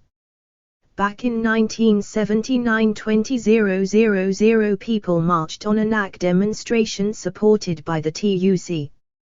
Why did women stay away from the April and June 1985 demos? And why has the women's movement collapsed in disarray now that it faces its first serious challenge since 1979? The women's liberation movement of the 70s has been deserted by many of its leaders and by even more of its followers. Many big names, Betty Friedan, Germaine Greer, Mary Kenny and Erin Pitsey, have gone over to the other side. Women's groups have largely disintegrated. The women's movement has lost any political coherence it ever had. It has fragmented into new groups of women who experience different kinds of oppression: Irish women, black women, disabled women, lesbians. Many activists feel that the movement has lost its direction and 50. Momentum. In January 1985, Sperib published numerous accounts of the demoralization of the movement. We feel that the women's movement is in a state of change, with the realization that being women together is not enough and that the differences between us have to be taken account of, wrote Shirley, Wendy and Pat. Journalist Anna Rayburn conceded gloomily that feminism bloomed briefly and now, too many of us are back to lying fallow, struggling under the enormous social pressures recession has brought in its wake. By common agreement, sisterhood is dead. Why has the women's movement become so ineffectual? The answer lies in the individualistic preoccupations which took over the movement in the 70s. Unable to win their early demands, feminists turned inwards to look for individual solutions. This led to a redefinition of women's politics as an attempt by every individual woman to work out her own survival within the system. This was a radical departure from the movement's earlier conception of a collective struggle to make the world a better place for all women to live in. The slogan of the early women's movement was "No women's liberation without socialism, no socialism without women's liberation." There was general support for the view that collective organization against the capitalist system was the way to achieve women's liberation. But gradually individual concerns came to the fore. Politics was redefined as what people did in the privacy of their own homes rather than in society. Women became involved in autonomous and consciousness-raising groups and devoted their energies to altering their personal lives. The slogan "The personal is political" captured the new preoccupations of the women's movement. Feminist activists sought relief from the problems of oppression in intensively self-conscious personal relationships with other women and with men. They disparaged wider political activity for its alleged dependence on male forms of organization and politics. How did this happen? The women's liberation movement's founding demands: for free abortion on demand, free and safe contraception, for equal job and educational opportunities and for free 24-hour nurseries, pointed to the struggle for a new society as the way forward for women's liberation. But it is not easy to make a revolution. To carry it through it needs the backing of a working-class movement. Neither the women's movement nor the socialist movement was able to make the connections and follow them. 51. Through. Without adequate nurseries, women were forced to make their own arrangements. Without proper abortion facilities, women were forced to pay through the nose for a private operation or got stuck with children they did not want. Survival in this society forces everybody to find their own ways of making ends meet and sustaining relationships. Women know this better than men. But there is no purpose in elevating ways of getting by into a political strategy for women's liberation. This can easily become a fatalistic acceptance and even a celebration of the limited escape routes allowed by the present system of society. The women's movement of the 70s became incapable of distinguishing between fighting for women's rights and personal survival strategies. In fact, it is quite possible to be married and fight to abolish the family, to spend a lot of time with your children and believe in socialized childcare, or be a man and fight for women's liberation. The individualistic preoccupations of the women's movement led to its fragmentation according to different individual experiences. Women were oppressed by men, so alliances with male workers were out. Black women were oppressed by white people who could not comprehend what it was like to be black. Lesbians were oppressed by heterosexuals who could not speak for them. Disabled women found that able-bodied women discriminated against them, so they formed their own movement. Radical feminism expressed the individualistic outlook most coherently and became the dominant outlook in the women's movement. It encouraged maximum fragmentation, and its ascendancy coincided with the disintegration of the movement. Socialist feminists conducted a feeble rearguard action, but because they accepted the radicals' individualistic premises, they were easily marginalized. By the end of the 70s, being a feminist did not entail a definite outlook or any particular political involvement. It was more a state of mind and an attachment to a loose federation. Some feminists drifted into the Labour Party, an organization dominated by chauvinist policies and chauvinist leaders at every level. Yet the feminist refugees were satisfied by some token gestures and the common hope of the left that it might someday be different. For the rest of the movement, all talk of socialism and the working class was dropped. The ascendancy of individualism meant that the movement adapted to the pressures of the recession as the 80s approached. The cuts, unemployment and the ideological effect of the recession. 52. Meant that it became increasingly difficult to move forward. As even defensive struggles became hard to win, the emphasis on lifestyle politics had less and less scope. The concerns of the women's movement became increasingly limited and led to the emergence of an approach which had more in common with conventional views of women. Behind the fragments. A look at some of the issues taken up by the remnants of the women's movement in the 80s shows how the outlook of the 70s has undermined its resistance to the right. At uniquely female roles, the early women's liberation movement wanted women to be able to participate in society on equal terms with men. It argued for women's right to education and jobs on the basis of equality.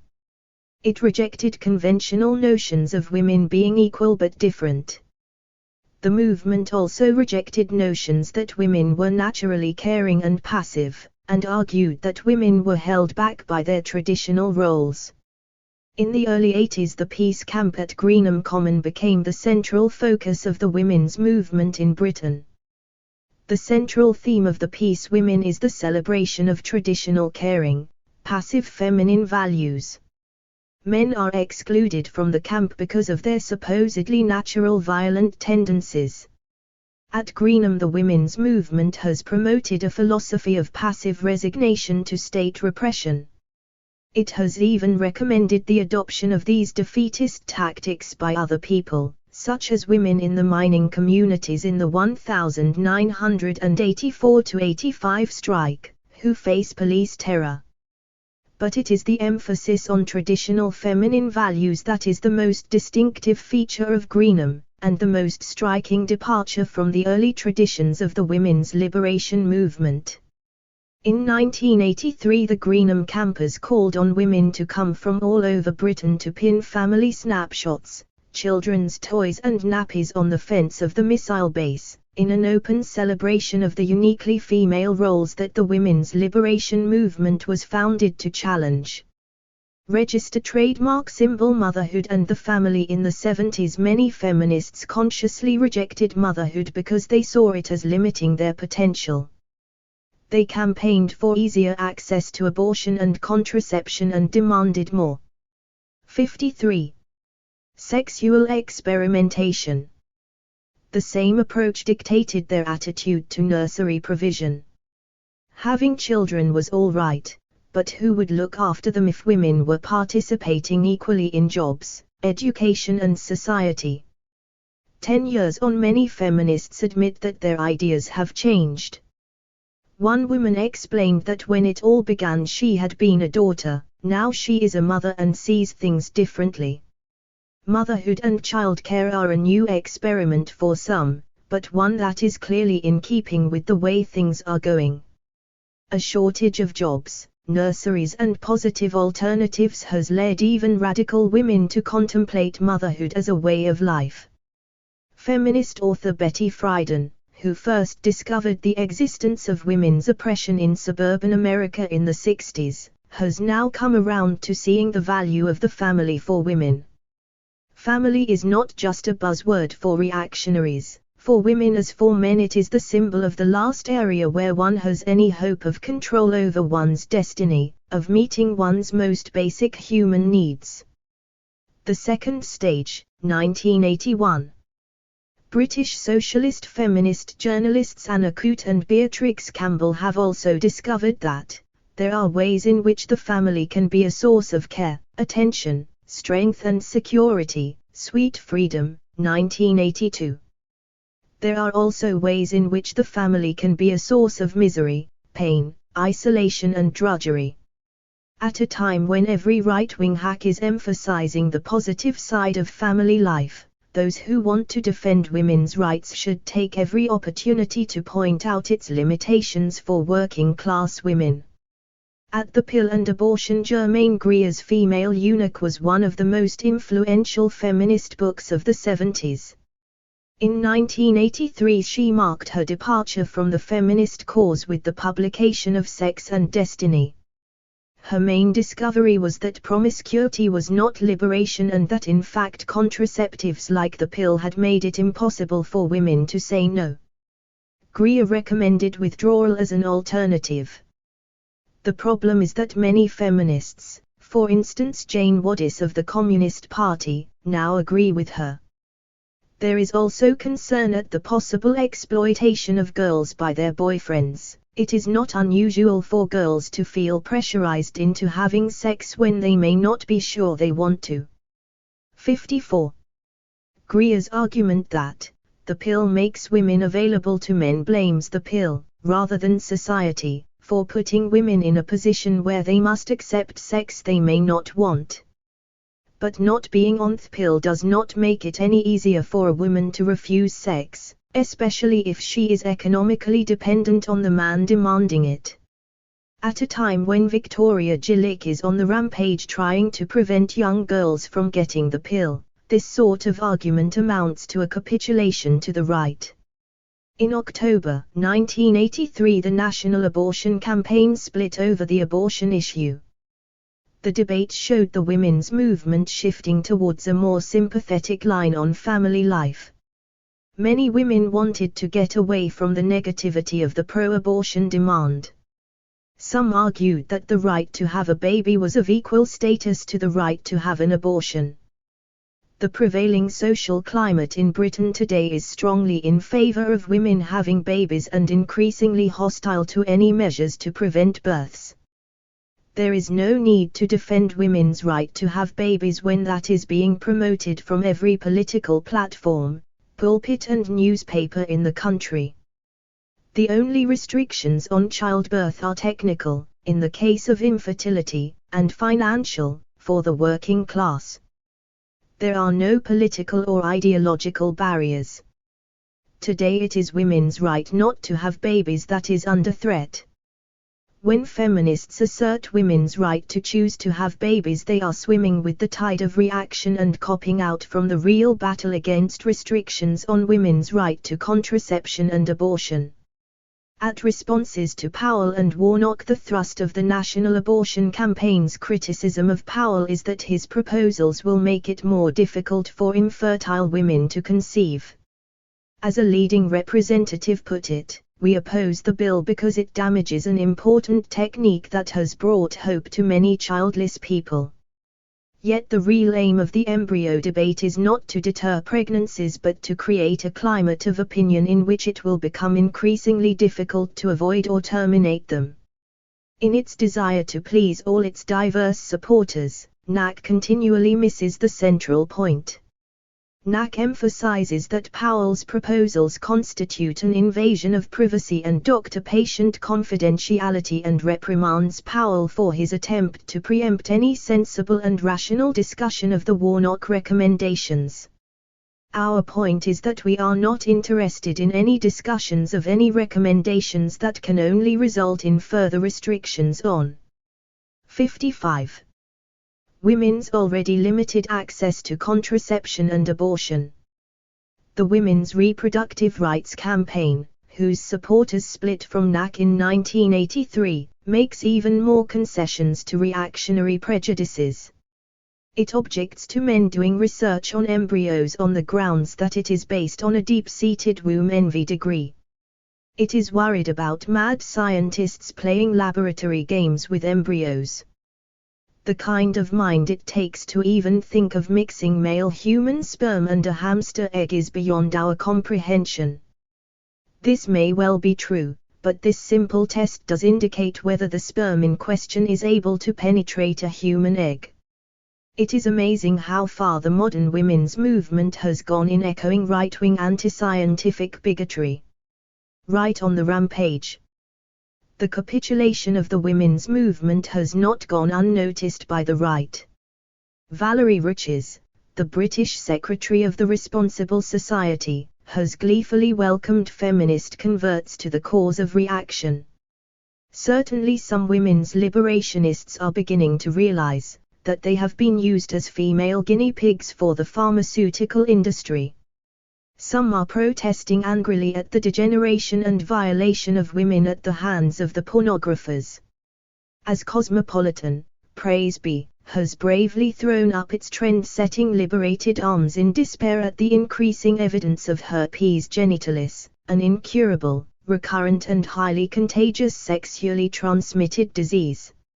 As Greer and Frieden have come to accept women's destiny under capitalism, Riches and her pals can rub their hands and say we told you so. Social traditions born of experience and wisdom over centuries are sometimes necessary for social order, and even help women and their children in the long run. Riches' delight is understandable. The women's movement has lost its radical momentum and virtually surrendered to the new morality. The movement's narrow individualism and its toleration of anti-working class views have paved the way for old-fashioned right-wing women's politics. Australian feminist Robin Rowland recently compiled a series of articles by feminist and anti-feminist women. She argues in her preface that many feminists may find it more difficult than they thought to condemn the women along with the ideas. She concedes that the goodies and baddies according to each side are not always so clearly identifiable. Rowland indicates the broad areas of agreement between women who 10 years ago would have been in sharp conflict. All the women are pro-family, pro-choice and pro-women, but differ in their definitions and ways of achieving the related ends. All agree that women's values are superior and should be cultivated. They loathe the dominance of violent, aggressive male values and stress their strong, caring conservationist elements. Robin Rowland, Women Who Do and Women Who Don't, 1984. When right-wing women are described as pro-women and left-wing women as pro-men, it becomes apparent how far the women's movement has degenerated. The retreat of middle-class feminism to suburban family life is now well underway. Individualistic preoccupations do not merely unite the right and the left of the women's movement. They confuse and paralyze the remnants of the movement in the face of the wave of right-wing reaction that threatens serious setbacks to women's rights. Greenham's pro-family outlook helps fence women in. Their morals and ours. The individual and the family are the central preoccupations of the new moralists. The aim of their ideology is to encourage everybody to put their personal concerns and family commitments before their wider social responsibilities. The Victorian values of rugged individualism correspond to the outlook of the ruling class. Elevating the individual over society is a notion that appears natural to a capitalist. A factory owner can close down his factory at will.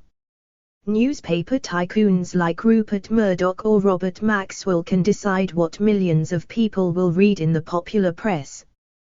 But what does individualism mean to the working class? Take Jean Clements, an unemployed single mother in Hackney, whose story is told by journalist Paul Harrison in /Inside the Inner City. Jean Clements has 11 years' experience of the system. She has the quiet melancholic manner of a person for whom life has few pleasures. The grey car jacket and flat-heeled shoes she wears are her only ones, and her crumpled pink skirt is one of two in her meagre wardrobe. At 18 she married a 20-year-old laborer who was forever in and out of work, and had 2 girls and a boy, all now in their teens. After 6 years of terrible rows, flaring up whenever there was no 58 money for the rent or for the baby's milk, she got divorced. She's now 35, and lives with her 3 children on the gaunt Bannister House estate. All the rooms lead off a long drafty corridor, so the place costs a lot to heat. For Jean Clements, the virtues of individualism and family life are difficult to discover as she tries desperately to make ends meet on the subsistence benefits provided by the state. The establishment even denies women like Jean Clements the right to make friends or to try to find a lover. The authorities employ an army of snoopers to check up on the personal lives of claimants. If they find she has a lover, her benefit rights may be cut. She may be charged with fraud if they decide she is cohabiting with a man. For Jean Clements and thousands more in her position, personal relations may be a criminal offense. The real enemy of individuality is the capitalist system. Capitalist factories turn workers into production line robots. Capitalist housing estates provide exterior landscapes and interior decor of mind-numbing uniformity. The capitalist market provides people with cars and clothes that all look the same, and the fast food industry, one of the most dynamic sectors of the modern economy, provides people with a wide variety of food with a standardized flavor. Capitalist welfare services make sure that everybody apart from the rich gets the same shoddy treatment.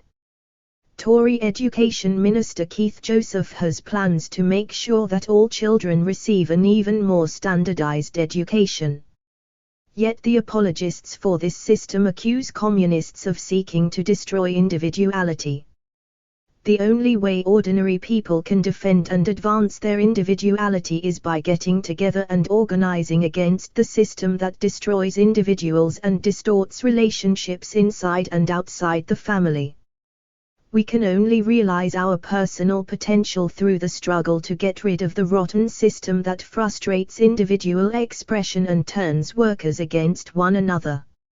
Happy families. A glance at The Sun or any other tabloid newspaper reveals that the new morality is quite consistent with an obsession with sex. The popular press is full of pictures of naked women offering themselves for the sexual satisfaction of men on their way to work in the morning. The papers are full of features which encourage a preoccupation with sexual experience and performance. There are 59 gossip columns about the sex lives of the stars, problem pages about the sex lives of ordinary people, lengthy reports of trials of sex offenders, and endless silly surveys. The message that comes through every prurient page is that the road to personal fulfillment lies through having a successful sex life. Yet The Sun and the other tabloids often carry a front-page story and other major features promoting the latest moral panic.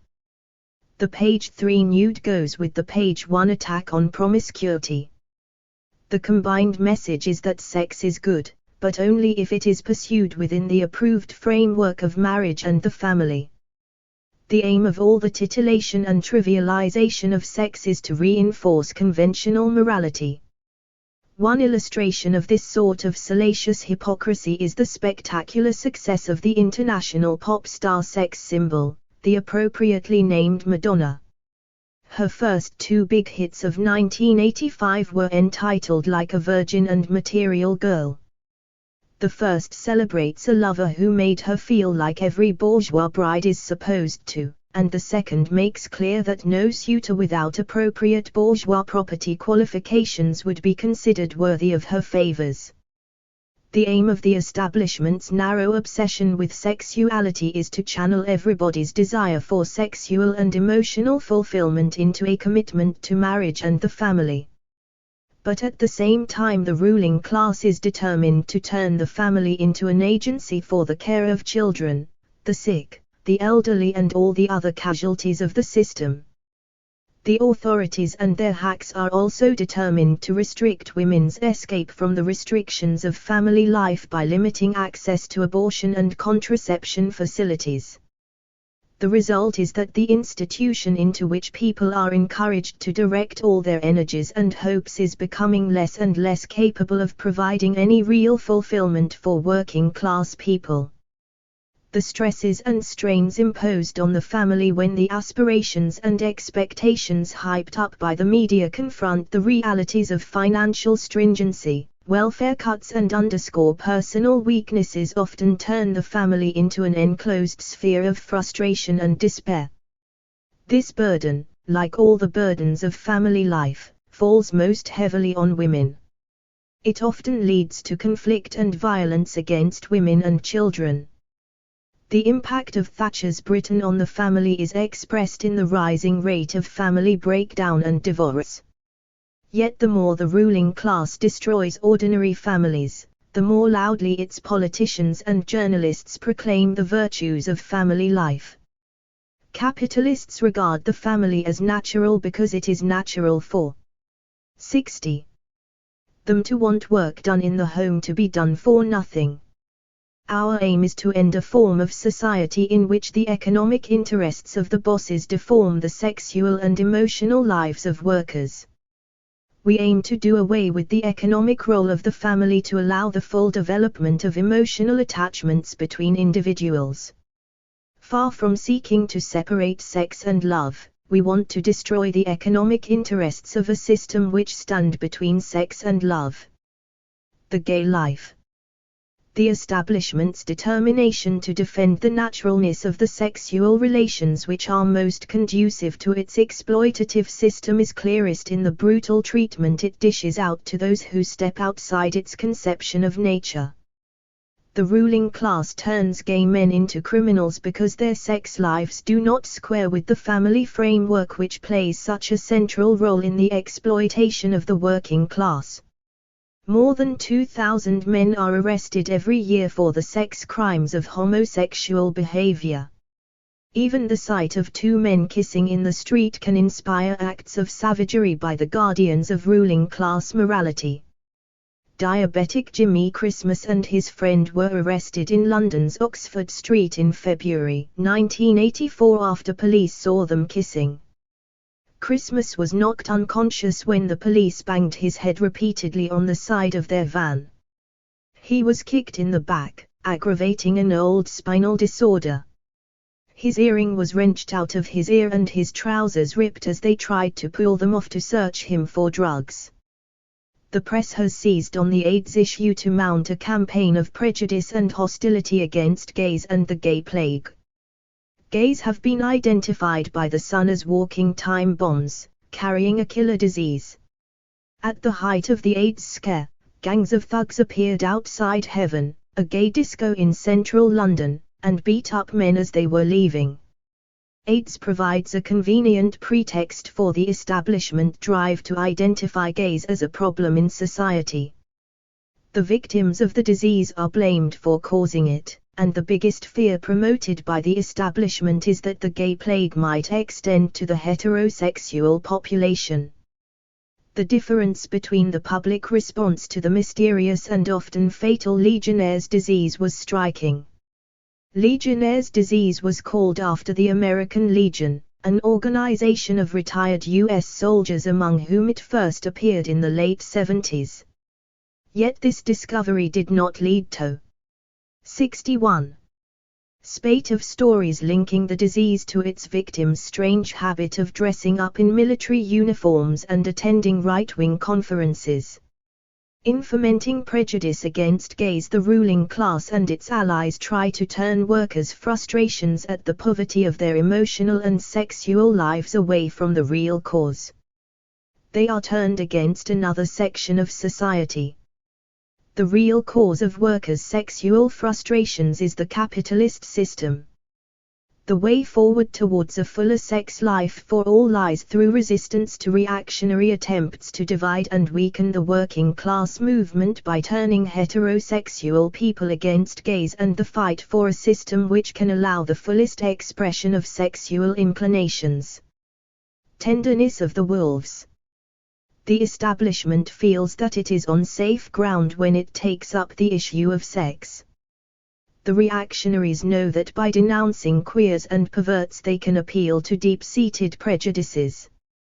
By pitching important political questions at this personal level, the ruling class can make all problems appear to be individual, with individual solutions. Because our individuality under capitalism is so bound up with our sexuality, the personal sphere is vulnerable to manipulation by the ruling class. Individuality and possibilities for personal expression are constantly identified with sex and the search for love. Love, according to the pundits, conquers all. It is certainly supposed to compensate for a great deal. Love has the big job of making up for all the frustrations of life under capitalism: unemployment, insufficient money, insecurity, poor housing. It is not surprising that it often fails to deliver on its promise. Yet capitalism has created the conditions for a new world in which love will be possible. For all its barbarism, it has paved the way to a society in which human beings will be able to choose to have sexual relationships and lasting emotional attachments freed from the dictates of the economy. The crisis of sexuality under capitalism is the product of a system which cannot guarantee those who live under it a secure future and tries to focus this insecurity on our personal relationships. Our aim is to overthrow this system and bring the production of things we need for a decent life under the control of the whole of society. Then we can do away with the economic interests which disfigure our lives.